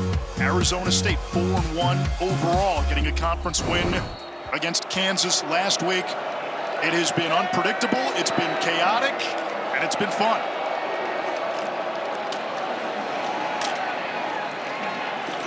Bernard's had a big game. Utah. Tough run. And he pushes up to the 29. Andre, it feels as if Arizona State has controlled most of this game, and you look at the scoreboard, Utah scores a touchdown here, they're in the lead. Yeah, I mean, that's the thing about keeping it close, is that, you know, he's thrown 2 interceptions, but they're still in this game. And so you go with the experienced guy that's led you to a couple of conference championships and see if he can get it done for you on the road. 7th-year senior, 25 years old. He's become a bit of a lightning rod of late for a lot of Utah fans. That time, Arizona State comes up with a big play. It's Jordan Crook again. He's had a nice game. He really has. Called his name a few times, along with Dorba. He's had a couple of sacks. Clayton Smith in, Elliott. Starting unit starting to round into form for Arizona State. 3rd down, 2 to go.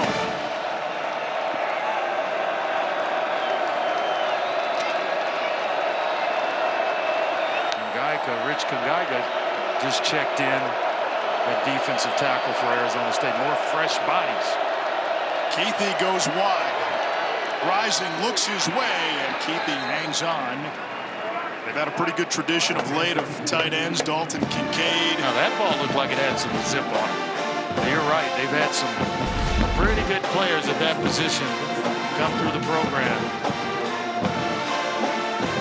I wonder as well, you know, can he really grip it? Because Clark talked about the ring finger on his right hand. You know, that's probably the most pressure you're going to have on the ball.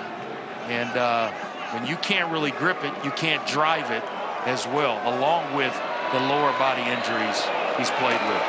Out of a 3 tight end set, Rising will throw. And that one finds Keithy. And Utah back in plus territory. And now the question is, can they finish the drive with a touchdown? Well, he layered this baby, didn't he? You got Crook trying all he can to climb the ladder and make a play. Actually, it was Shamari Simmons, the nickelback that's in the game. He's trying to do everything he can to get his hands on that ball, and he can't because of the throw from Rising. 2 straight completions for Rising. He has not completed 3 in a row tonight.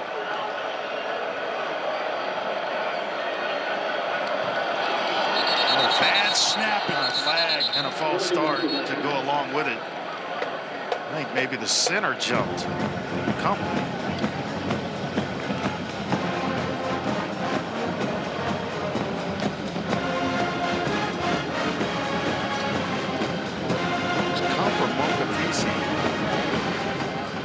Illegal snap by the center. Yeah. 5-yard penalty. 1st down. Indeed was Gumper.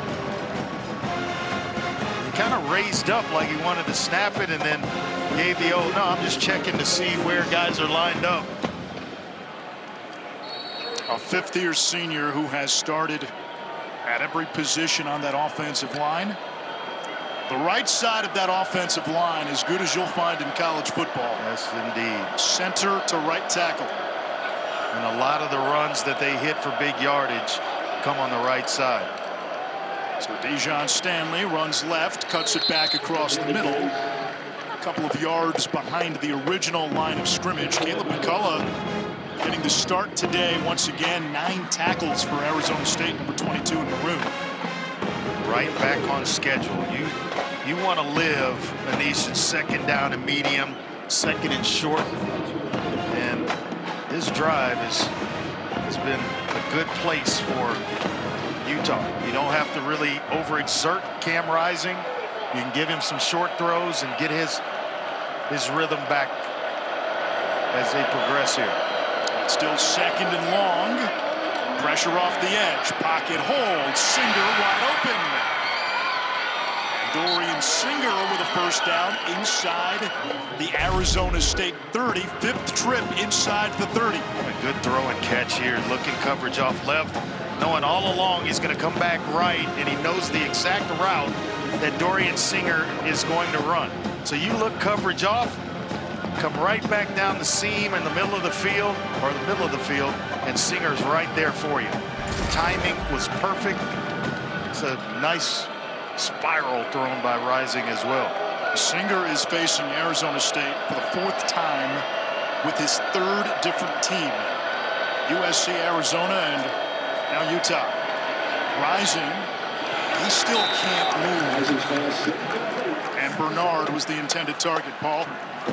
With Cam Rising being limited, I would expect a heavy dose of the run game. And Micah Bernard, you guys are giving props to this offensive line. They call themselves the O-Block. 250+ games they've played. And Jaron Kump, the center, one of the leaders. Interesting young man, too. Speaks fluent Portuguese. He's also a state champ in the shot put and the discus. Your kind of guy up front, Andre.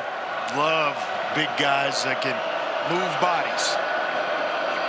Was on a church mission to Brazil where they speak Portuguese. How about Bernard cutting a jagged path for a first down all the way to the 17-yard line. A dozen more. Bernard getting close to 100 yards.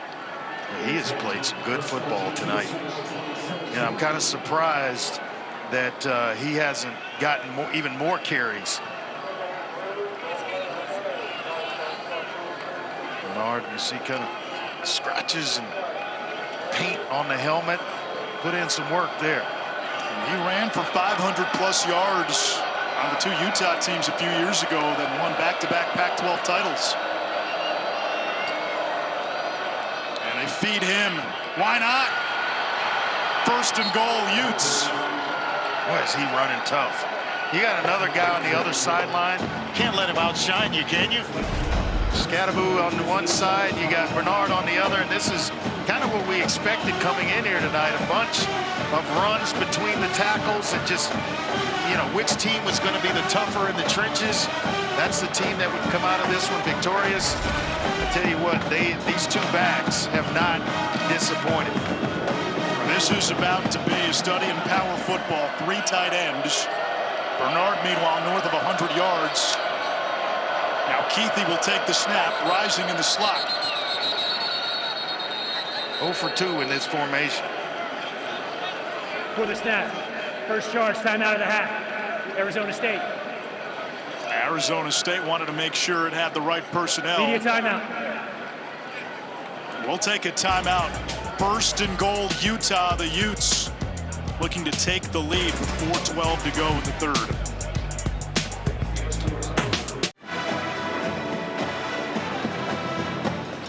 ESPN College Football is presented by Ram Trucks. And you can help people affected by Hurricanes Milton and Helene. Donate today at redcross.org/ESPN to help the Red Cross respond and help people recover. A lot of parts in the southeast, Tampa most recently hit hard by the Hurricanes. Meanwhile, here in Tempe, Arizona, Mountain America Stadium, Arizona State clings to a 4-point lead, but Utah with a first and goal at the Sun Devils' 5-yard line. The Utes have not led since it was 6-0, and they line up in 3 tight ends.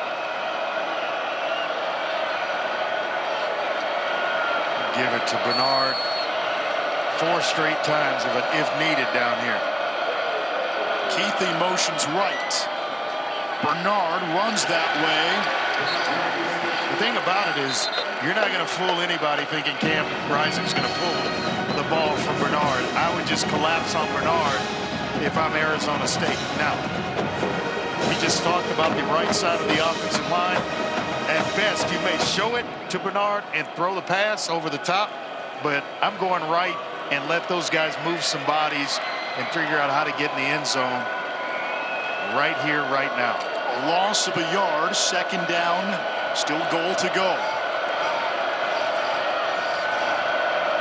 3 tight ends. Rising.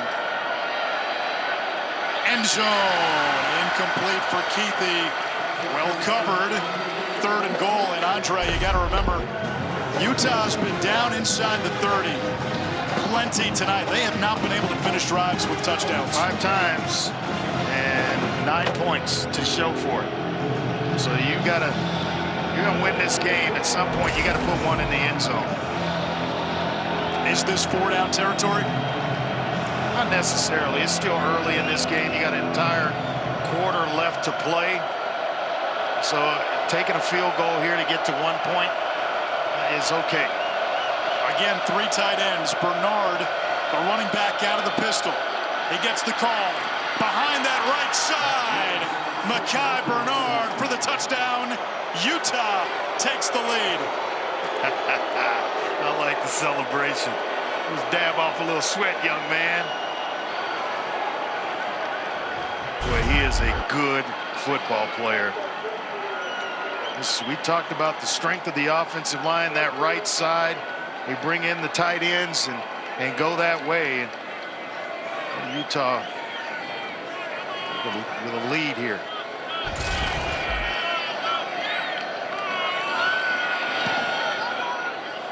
The extra point by Becker is good. Vintage Utah drive.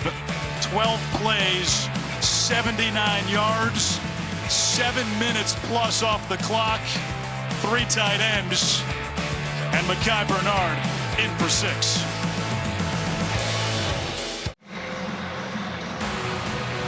Tomorrow, exclusively on ESPN Plus, live from the Apex in Vegas, it's UFC Fight Night. Prelims, 4 Eastern, followed by a main card highlighted by 2 top contenders in the flyweight division getting after it. Number 1 contender, Brandon Royal, against 5th-ranked Tatsuro Taira, who was actually favored in the fight. 76% of his strikes go to the head. Get your hands up, Andre. Protect yourself. Subscribe to ESPN Plus right now. Love it. Fair catch is called. There's only one guy on this crew that should be reading those, or doing those profiles. And the right guy is doing it. And the right guy is doing it.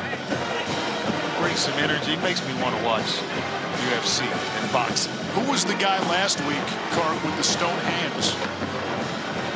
You saw the face. I sent you in the picture what happened afterwards, right?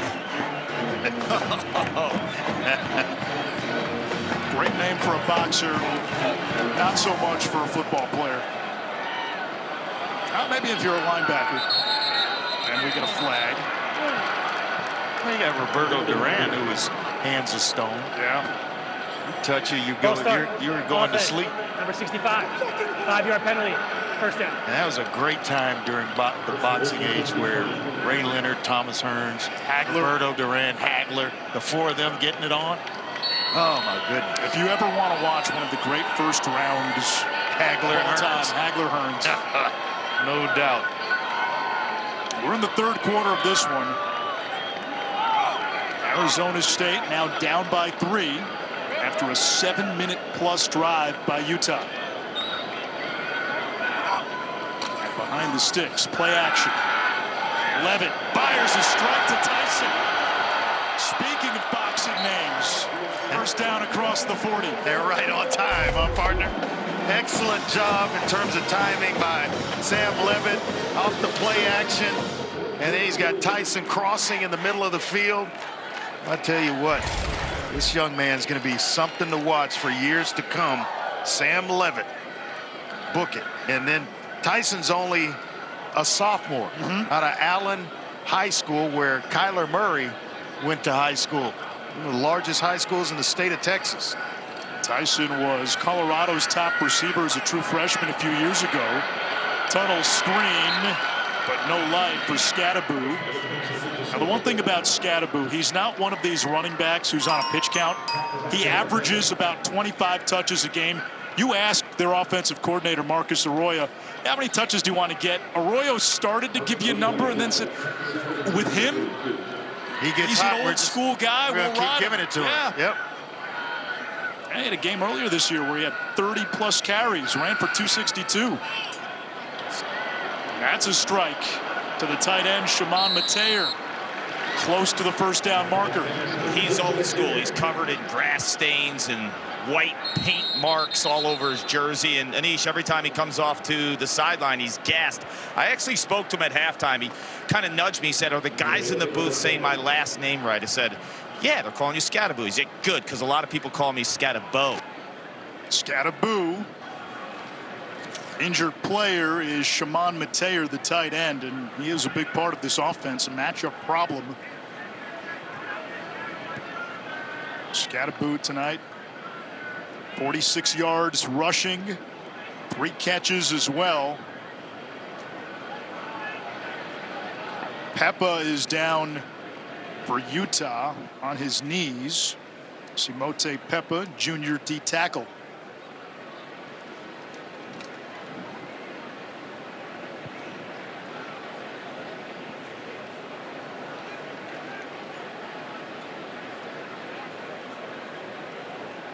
Mateer, a redshirt junior from Miami. You got 2 players down. You got a player for Utah that's slow to get up himself. Peppa walking off. Let's see what happens to Mateer.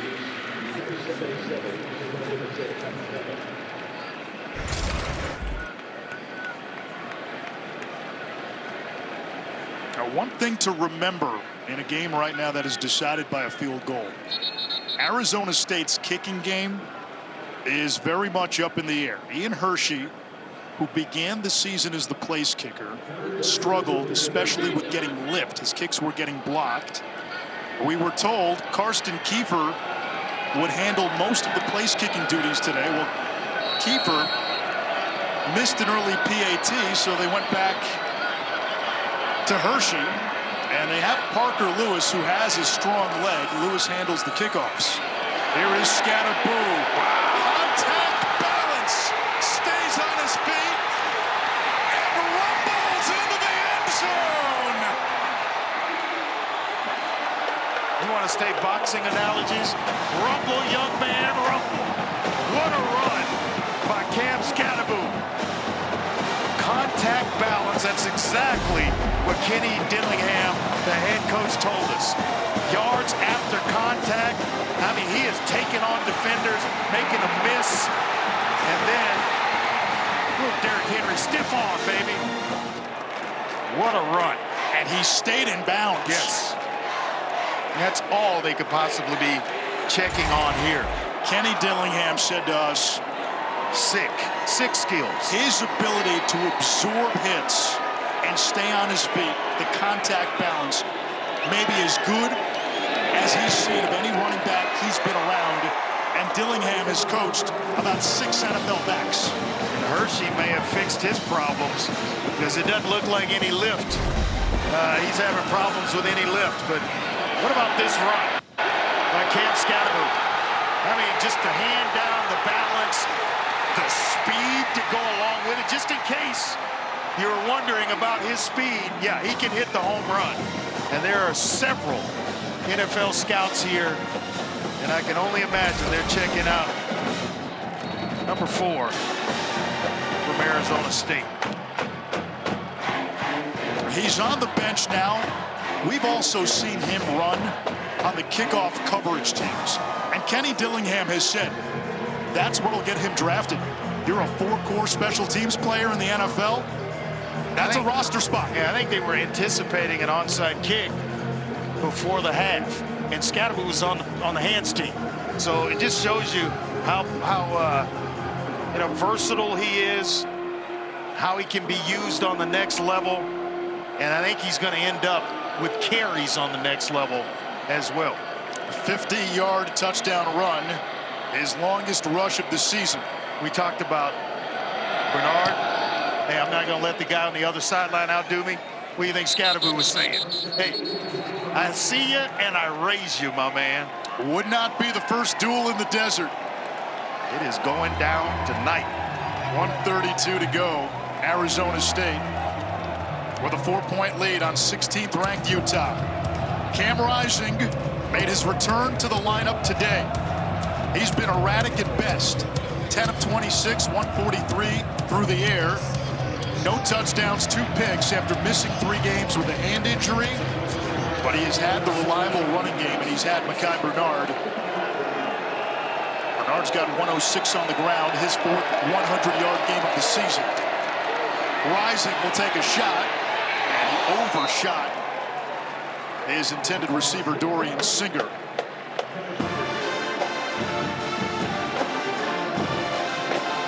His last drive, the second quarter, 22 plays, 135 yards. He only had 3 points. That last drive, 12 plays, 79 yards. I think it was over 7 minutes off the clock. The result, touchdown and an extra point. And what Utah can do with their long, time-consuming drives, they can shorten this game. Stanley tried to change directions, and he is cut down by McCullough. We have called 22's name quite a bit tonight. We've called a lot of linebacker names. Crook, Elliott, since he's reemerged in the game here in the second half, and now McCullough. Got the start tonight. He's been very consistent this year. Just a good football player. 12 tackles, 2 tackles for loss, and an interception tonight. 3rd and long. Screen, Money Parks finding his seam, and he's got the first down just enough to move the chains for the Utes. He's a good-looking player in his own right. From a pretty good high school program as well in Texas, Aledo. All they do is make the playoffs every year. Town shuts down, and it becomes, Friday Night Lights in Aledo. 30 straight games with a catch for Parks, who also excels as a perimeter blocker. Another pretty good one here on Friday night. We've had a lot of good ones here on Friday this season. Final play, quarter number 3. And that is Keithy, the tight end, rumbles for another Utah first down. Well, we go to the 4th quarter in Tempe. Utah driving down 4 against Arizona State.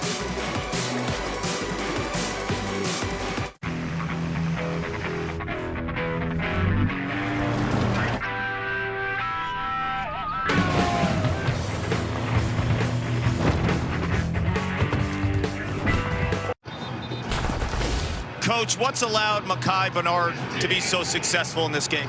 Good blocking up front. O-line's doing a nice job, as are the tight ends, and giving them some running lanes. When your defense gets back on the field, what do you want to see from them? Better tackling. Must have missed 4 tackles on that Scadaboo touchdown run. We got to tackle much better. Thank you. Anish Shroff, Andre Ware, Paul Carcaterra, 4th quarter in Tempe. A couple of 4-1 teams in their inaugural season in the Big 12 Conference. Utah on the move, down 4. Cameron Rising lets it fly. Singer reaches up and hauls it in. And the Utes inside the 40 of Arizona State. That's a big-time throw from Cam Rising because it doesn't allow Arizona State to pack the box and defend the run. You can at least just complete a couple to make them respect the pass. Now you can come back with Bernard and run the football without a packed box waiting on you. It's been a gutty effort tonight from Rising. Really has. Now, early on, it didn't seem like he was going to be long for this game. He's been better in the second half. Does have the 2 picks.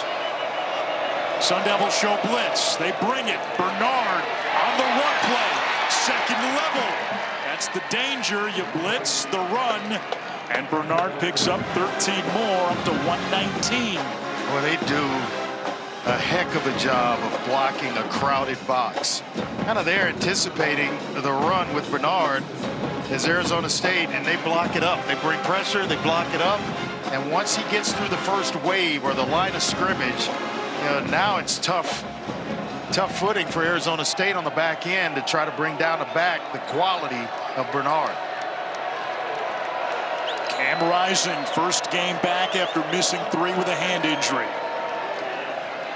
That's been his best play, giving it to Mekhi Bernard, who a year ago was banged up, missed 11 games with an off-field injury, almost walked away from football. He's come back, and he's been one of the best running backs in the league. No, don't walk away, young man, because you got a lot of football to play, and I'm talking about after he leaves Utah.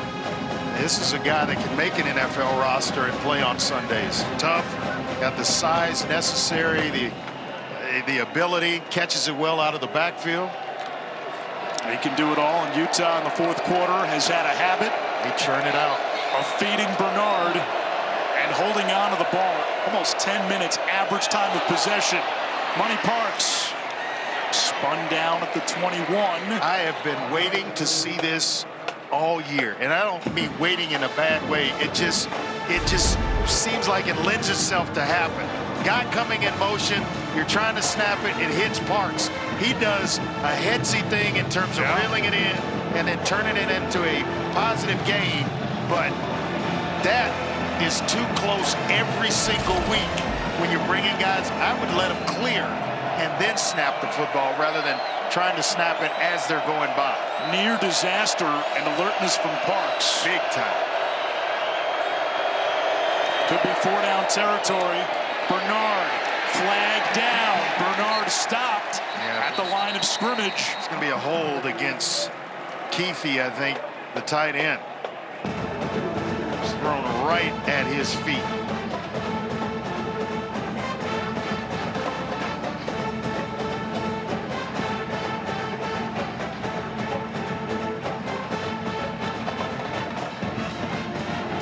Holding. Offense, number 80. 10-yard penalty. 3rd down. The least it's going to make it a tough field goal if Utah can't convert here on 3rd down, but Keefe gets beaten inside, and oh yeah, definitely a hold. We could call that one a tackle. That's another trip where Utah got inside the Arizona State 30. They've done that 6 times tonight.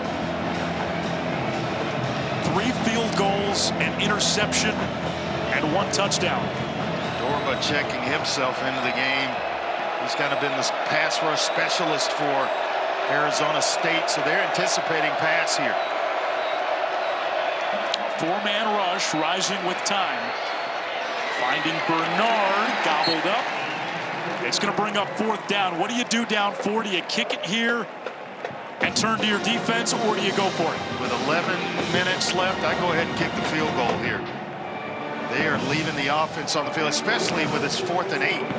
Now, a veteran quarterback with a cadence, you might want to try to draw Arizona State off sides. I don't know that they're going to hear it with this crowd very much involved. Will they go for it, or is it a ploy? They go for it. Rising steps up. Low throw in the flat. Turnover on downs. Parks made the catch. Not even close to the sticks. And the Sun Devils take over. Another empty possession inside the opponent's 30 for Utah. Arizona State football on the other side.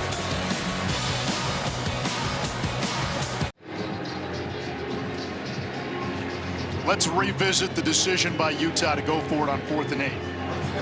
Andre, if you kick the field goal, you're still down 1. But if Arizona State scores a touchdown and kicks the extra point, still within 8, it's a 1-score game. Now, if Arizona State scores a touchdown, you're looking at a 2-score game. Yeah, and I may have gone for it if it's 4th and 3, 4th and medium, and 4th and 4, but 4th and 8, go ahead and take the points, make it a closer game, and then you've got plenty of time to get back in it. Kyle Whittingham turns to his defense. Arizona State turns to Skattebo, who's tackled at the line of scrimmage, no gain. Sacramento State, only offer, right? Yeah, he was from the area. That was the only school that took a chance on him. And when Kenny Dillingham and his team looked at Skattebo last year, they found a guy who just refused to go down. Can get it done. And look at him go. It's 3rd down. Big play coming up, and this is where Utah has excelled all season. Crazy part about it, talking about Skattebo, is he's fun to watch. He is. You know, he gives you a lot of stuff that some of the so-called great backs across the country can bring. And I throw him in, you know, I don't know that there are many that are better than this kid. Utah defensively holding opponents to 24% on 3rd downs, 4th in the nation. Skattebo not back. This will be close. I think he's got it. He's going to be. He's got it. They're waving the. Right at the 30, which was the line to gain. Wow. And Utah can't believe it. Teo Johnson, the safety, looking toward the sideline, trying to plead his case, and we may get a review. The ruling on the field of a 1st down is under further review. And it's Jonathan Hall who comes up with a big hit. You usually don't get to line up Cam Skattebo like Hall just did.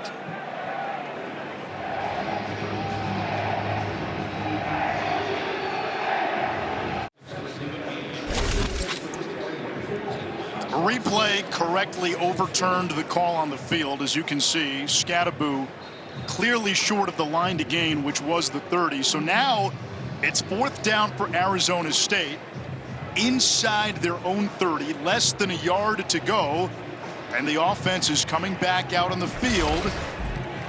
Maybe they're trying to draw Utah off sides.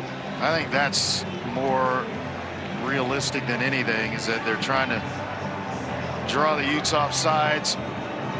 If you get down, you don't want to burn the timeout because you may need it later. You've already burned 1 this half, so yeah, 5 yards and still punt it. Is there any part of you that thinks they could snap this football? The Wildcat. Skattebo will take the snap if there is one. He does. Looking for room. I don't think so. And he did not get there. Judging by the initial spot, he's going to be short. A gamble by Kenny Dillingham. And Utah runner short of the line to gain. 1st down. Will have the football inside the Arizona State 30-yard line. Up 4 with less than 9 minutes to go. They call Skattebo's number, and Utah's defense with the stop. Logan Fano got tremendous penetration to basically stop the push, and it's who's lower at that point. Utah gets lower than the offensive line of Arizona State. They get the stop. And we got a ball game. So for the 7th time tonight, Utah with the football inside the Arizona State 30. Rising on the run. Wow, Singer was wide open on a deep in route. There's and a bad throw. There's no way he is that hand or the right ankle that twisted up under his body earlier is healthy. Nothing on the throw. Nothing inaccurate. All of it. Yes. If Singer gets that ball on target, he's got room to run. It's It's been a struggle most of the night for Rising. They'll run here to get back on schedule. Why not with Bernard? And he picks up a first down. 11 more. 130 yards rushing for Micah Bernard. You know, I would let this clock run, not to take yourself out of rhythm, but no one else would touch the football after seeing that last Cam Rising pass, but Micah Bernard. And after seeing that graphic you just saw, like a writer who can craft beautiful prose but can't punctuate. It's been the story of the game. Bernard on the cutback, pulled down from behind the nickelback. Simmons. He is a solid tackler at that nickel spot. See, a violent player who is having a really good season. And when teams like Utah, which like to use multiple tight ends, line up against you, sometimes teams are fearful of sticking a nickel. That's the base defense for Arizona State. They run a 4-2-5. And they said Simmons is the reason why they're okay doing it. But he plays like a linebacker, but has cover skills of a defensive back. Bernard into the landlocked navel of that Sun Devil defense. No gain. 3rd down and 10 coming up at the 19. Kenny Dillingham rolling the dice on that 4th down play, and it was largely in part because of the way his defense is playing. Got his 2 studs back this half, Smith and Elliott. And I'm telling you what, they've made it hard on this Utah offense. Both coaches being aggressive in the 4th quarter. Utah went for it on 4th and 8, didn't get it. Arizona State went for it on 4th and short from inside its own 30, didn't get it.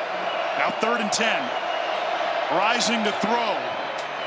His pass is caught. It's going to be short of the line to gain. Another catch by Singer. Wow. 4th down. Okay. What do you do this time? We've been here before, and they're trotting Keithy on the field. That's usually a sign that they're going to go for it here on 4th down and short, or 4th and medium, with it being 4th down and 4. Wow, what a game. I give it to Bernard some way, somehow, maybe something in the flat or a quick pitch to the boundary. It's there for him, a pitch to the boundary. Pittman, the motion man. Rising, looks his way. Pittman the catch. Flag down. Yeah, it's coming touchdown back. If it stands. It's coming back for offensive pass interference. And he didn't even try to, Money Parks didn't even try to dodge the defensive back. He just ran right into him. And I wonder if this is going to change the thought process of Kyle Whittingham. Pass interference, offense, number 10, 15-yard penalty, still 4th down. You can see it right away. Just keep an eye on Money Parks here as he goes inside. Safety trying to get there. Xavier Alford, and just gets walloped in the process. So Becker, who has made 3 tonight, will try to make it a 1-point game. What a huge come up it would be for Arizona State and Ed Gamble. From 46. And this one inside the upright. 20-19. What a game. 5:42 remaining. A duel in the desert on a Friday night in Tempe.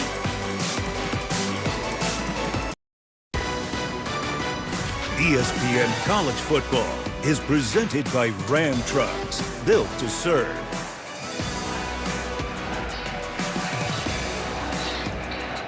.542 left in regulation. Utah, after the field goal, will kick off. Just a odd sequence last couple of times for both teams. Utah gets inside the 30, 4th down and 8, go for it. They don't get it. Arizona State takes over. They have a 4th and less than a yard inside their own 30. Go for it, don't get it. Utah gets the ball back, has to settle for a field goal. Fair catch by Smith brings it out to the 25. Coming up after the game on SportsCenter, it's win or go home in the NLDS. A full Saturday look ahead in college football and the latest on the Pittsburgh Steelers quarterback situation. We have unfinished business here. Arizona State, a win last week. So you lose against once Kansas. and you lose your job? I mean, how's that? I don't get it. I think Justin Fields has played well enough. And Russell Wilson had his ups and downs a year ago in Denver. More downs than up. Under center. Scatterboo. That's no surprise. And he groundhogs the head for 3. Paul? I expect a heavy dose of Cam Scatterboo. And, you know, we talked in the break, too. I heard you guys talking about the options with Sam Levitt being a runner. Ever since he was hitting that second quarter, I'm watching him, you know, in between series, warming up, throwing the ball. You can tell by his facial expressions. He's not right after that hit. And I would not expect him to be using his wheels. And that is an added dimension for the red shirt freshman quarterback. He's great with his feet, but I expect this is going to be Scatterboo, Scatterboo, Scatterboo. Michael Keaton on line 1. That time, Scatterboo ran into Billinger. Only a yard. And it hasn't forced Utah to spend a timeout yet. They're just going to wait it out. If I'm Arizona State, I'm taking this thing all the way down inside 5 seconds on the play clock before I snap the football. And this could be the run that Kartz talked about. Haven't run him in the second half of this game yet. Sun Devils need the 35-yard line. And look at all those bodies around the line of scrimmage. Levitt moving the pocket. Backside pressure. Thrown outfield. Who else? Scatterboo. What'd you say, Cart? Scatterboo, Scatterboo, Scatterboo? Oh, yeah. Man, my man's got hands as well. What a nice job of buying time. You allow the rush to come from the outside, but Scatterboo out on the route with an over-the-shoulder catch. You're responsible as a quarterback for the end man on the line of scrimmage and slide protection. You get away from him. You do a nice job of buying yourself some time and then lobbing one up over the top for Scatterboo. They told us he does not have a pitch count. To Carlos Brooks spelling Scatterboo. Yeah, the message right now is 2 hands on the football. So if you're Utah now, you got the 2-minute timeout and all 3 timeouts. At what point do you use them? You're getting eerily close to it, and you know, with that first down minimal gain, I might have taken one there. They're going to run another play. You may take another one and let the third one be the 2-minute timeout, hoping that you get a stop or get it to 4th down with Arizona State punting, and you might have one left. Utah loads up the line of scrimmage. Scatterboo back in there.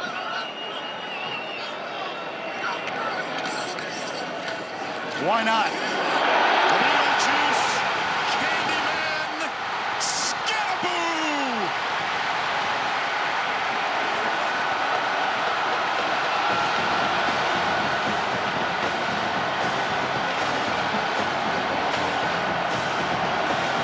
Don't even think about sliding at the 1 and going down and not scoring. Forget about all that. Let's get to the end zone. Scatterboo, big time run, big time player in a big game, a big conference game. And all the way to the house. Can he hit the home run on each? Absolutely he can. He's hit 2 tonight. Sixers. Touchdown runs of 50 and 47. 156 yards on the ground. Pro Scouts got to be drooling over this young man. The extra point is good. Arizona State leading by 8. They have to be drooling over Cam Scatterboo. Showing you just everything. The ability to catch it out of the backfield, pressure situation. On 3rd down, you come up huge, and then the very next play, you break one to the house. But the ability that needs to run through tackles, the balance, the speed, the toughness to get himself in the end zone. Loves the game of football. The catch here over the shoulder on a third down that was huge. And in the very next play, I'm going to house this baby. That's sick good. Utah now needs a touchdown and a two-point conversion. It's been a tour de force night for Cam Skattebo. Transfer from Sacramento State. One scholarship offer coming out of high school, dominating in the Big 12 on Friday night against one of the best defenses in the conference. Utah's got all 3 timeouts. From Sac State to Arizona State and beyond. And Utah also has the 2-minute timeout. Andre, the big story coming into the night was the return of Cam Rising for Utah. The running backs, however, have stolen the show. Well, they've stolen the show, and this is how we thought the game would go during the week, that it would just be, you know, 2 teams that mirror each other, and the running backs would have center stage. With Rising coming back, there was a lot of talk about that, but man, these 2 young men right here, back and forth, going against one another, man, what a show. And now with just 2:41 left, more of the burden falls on Rising's shoulders. Below 50% today. He's been picked off twice. Pressure, hit, down he goes. Yeah, he can't move. So you put your pass rushers on the field, and every once in a while bring some pressure with it. But the pressure coming inside from Jeff Clark. Nice inside move. He is a dominant inside pass rusher. Clock continues to run. 2nd and 17. Rising underneath. Bernard accelerates, ran into his own man, and picks up the first down. He just ran over Keithy and spun out and picked up a few more yards. And that brings us to the 2-minute timeout. Game clock operator. Please set the clock to 2 minutes. Shaping up for a photo finish. Utah down 8 with the ball.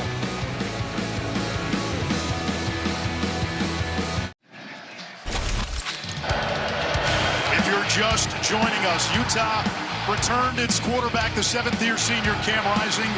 He struggled today, below 50% passing, 2 interceptions.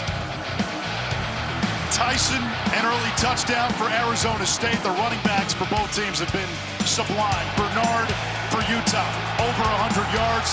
Skattebo, 2 long touchdown runs for Arizona State, including the last one from 47 to make this a 27-19 game. Rising to the air on first down. It's incomplete. Miles Rouser, nicknamed Ghost, broke it up in the direction of Keithy. Clock stops with 1:55. Utah's got all 3 timeouts. It's 2nd and 10. This defense, remember, they're not afraid to bring pressure and play man-to-man behind it. It doesn't matter which down or how often they do it. You beat them, they'll come right back and climb right back in your face. And now they see in a not totally healthy Cam Rising. Don't be surprised if they come after him.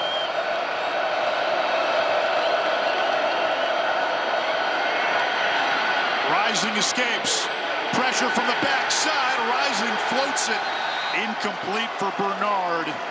It's 3rd and 10. Clayton Smith applying the pressure. A lot of heat coming, and it's in the form of Jeff Clark. Then you have Smith finishing things up. This is a good football team we're watching. Arizona State, they have everything in front of them. Utah trying to get themselves back in this game and extend with a little extra playing time here if they're able to go down, score a touchdown, and then convert it. They might have to burn a timeout. Play clock at 1, at 0. And if they didn't call a timeout, that's delay of game. I don't see a flag yet. Delay a game. Offense, number 7. 5-yard penalty. 3rd down. You just cannot take that penalty in that spot.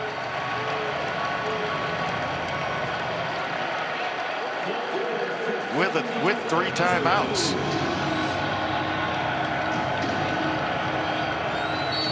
I mean, sometimes you take the timeouts to break a team's rhythm. So we were going through that whole scenario when Arizona State had the ball. They didn't elect to take a timeout. There, play clock running down. To save it from being 3rd and 15, you take the timeout. With a quarterback who has struggled mightily with accuracy today. Rising, almost intercepted, and is picked. Juggled and intercepted. It's McCullough's 2nd of the game. What an athletic play by Caleb McCullough to get his hands on his 2nd interception. Almost lost this baby, but reading the eyes of Cam Rising in zone coverage and able to reel it in, hold on to it, double grip that baby to make sure it doesn't come out again. And now you'll see Utah take the 3 timeouts because all Arizona State has to do is kneel on it. How about the game for McCullough? Getting the start today, 12 tackles, a couple of plays in the back. Hey, coach, I should have been playing all along. That's what he's going to say when they hit the locker room. Boy, what great depth, though, when you lose a guy like your green dot and Keyshawn Elliott, and then you have McCullough step in and have the type of game that he's had tonight. It's got to be refreshing for Kenny Dillingham. It's a signature win for Dillingham if Arizona State holds on. And Smith on the reverse to the 30-yard line. They really like Smith and his speed. First charge. Time out of the half. Utah. Timeout, Utah. Well, as he can take the top off the defense. Monday Night Football, Jets and Bills. Robert Saleh fired as Jets head coach earlier this week. Offensive coordinator Nathaniel Hackett demoted. Jeff Ulbrich, the interim head coach for the Jets. I may never understand the Jets. I may never understand that move, what they're doing. You're talking about this is a, playoff team and a Super Bowl team, and you fire your head coach 5 games into the season? Andre, you said you might never understand the Jets. You're not supposed to understand the Jets. Anish and I both grew up in the tri-state area. Come on, man. I may never understand bottle that up and use that 5 years from now, 50 years from now, 50 years ago. 2nd down and short. Scatteraboo in the backfield. He has been superb. And he picks up a 1st down for the Sun Devils. I go back to our coaches meeting with Kenny Dillingham. He had the utmost respect for Utah, which uses a timeout, and Kyle Whittingham. 2nd charge, shot out of the half. He told us straight up. 30 seconds. Play with the 1st down. We are trying to copy Utah. Dillingham wants to be where Kyle Whittingham is now. A bad show of respect, no doubt about it. And he said the difference earlier tonight, they're a program and this is a team.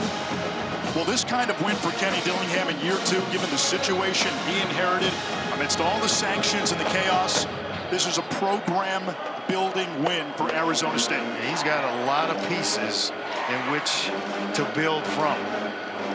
Levitt is a young quarterback, just a redshirt freshman. We've seen him make great strides tonight. He's got a go-to receiver in Jordan Tyson that scored tonight.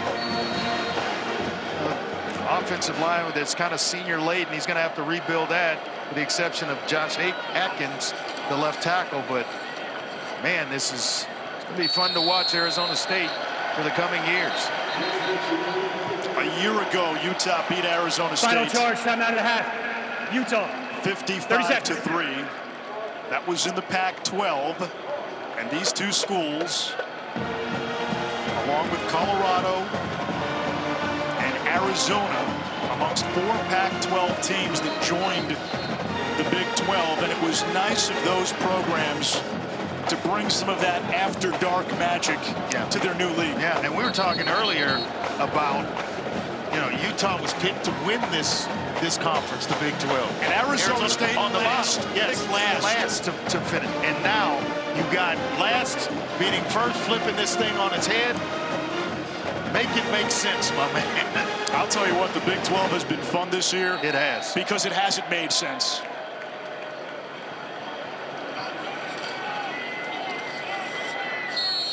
Big win for Kenny Dillingham and Arizona State. Utah had its opportunities today. They were inside the 37 times, 19 points. They ran more than half their plays in plus territory, but they just couldn't finish drives with enough touchdowns. Can't finish it with touchdowns, and this is the first regular season game of Cam Rising's career where he's had a completion percentage under 50%. Arizona State only had 7 takeaways all of last year. 3 tonight, 11 already this season. And +6 in turnover margin after this one. That'll win you a lot of football games. On the Utah side. Delay game. Offense. Number 10. It's a 5-yard penalty. Play involves a 10-second runoff. Utah has declined the 10-second runoff. Play will start on the snap. Andre, what does Utah do at quarterback going forward? That's a great question. I got to believe that Rising will be a little, he'll heal up a little bit, but does it happen before next week? I think they stick with him. It's kind of a, you know, it's not his usual night. And everyone's entitled to a bad one. They'll chalk it up as that. Down come the goalposts. Arizona State knocks off number 16 Utah. Students storm the field. And the Sun Devils, picked to finish last in this conference, are now 5-1. And Kenny Dillingham has a marquee win, Paul. Where's our home D-line? Coach, Cam Skattebo. Wow, you see him every single day. What makes him different? His mindset. He's got a dog mentality. This team fights, and they fight, and they fight. That's who you need to talk to right now, not me. Yeah, good luck finding him, though. Coach, what impressed you the most? What impressed you the most about your defense tonight? We stopped the run in the first half, and we had great red zone. We fought, man. We competed. That's what football's about, competing. This team beat you 55-3 last year. Ultimately, in a calendar year, what's the difference? Our work, man. We put in the work. Our kids care. We have kids that care, that do it for each other, and they... You grew up in this town. You're an alum. When you look around and you see this moment, what's it like for you? It's kind of crazy. I was one of these guys. I was doing this.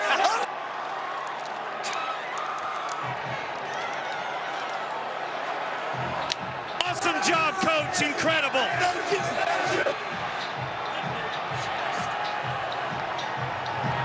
Unbelievable. The chorus on the field. Kenny. He's one of them. He's theirs, one of their own. And he just pulled off, I don't know if it's an upset or not with it being at home, but a miraculous win for Arizona State. First win against the top 20 team since October 2nd, 2021, and that was against UCLA. A second-year head coach, a native son. Yes. Who wants to build this program back up. A milestone win tonight for Kenny Dillingham and Arizona State. And the nation may have been introduced to Cam Skattebo. A sublime performance, 158 yards, 2 long rushing touchdowns, had a couple of catches to go along. A big catch on 3rd down. Final score from Tempe. It's Big 12 after dark, and Arizona State wins it 27-19.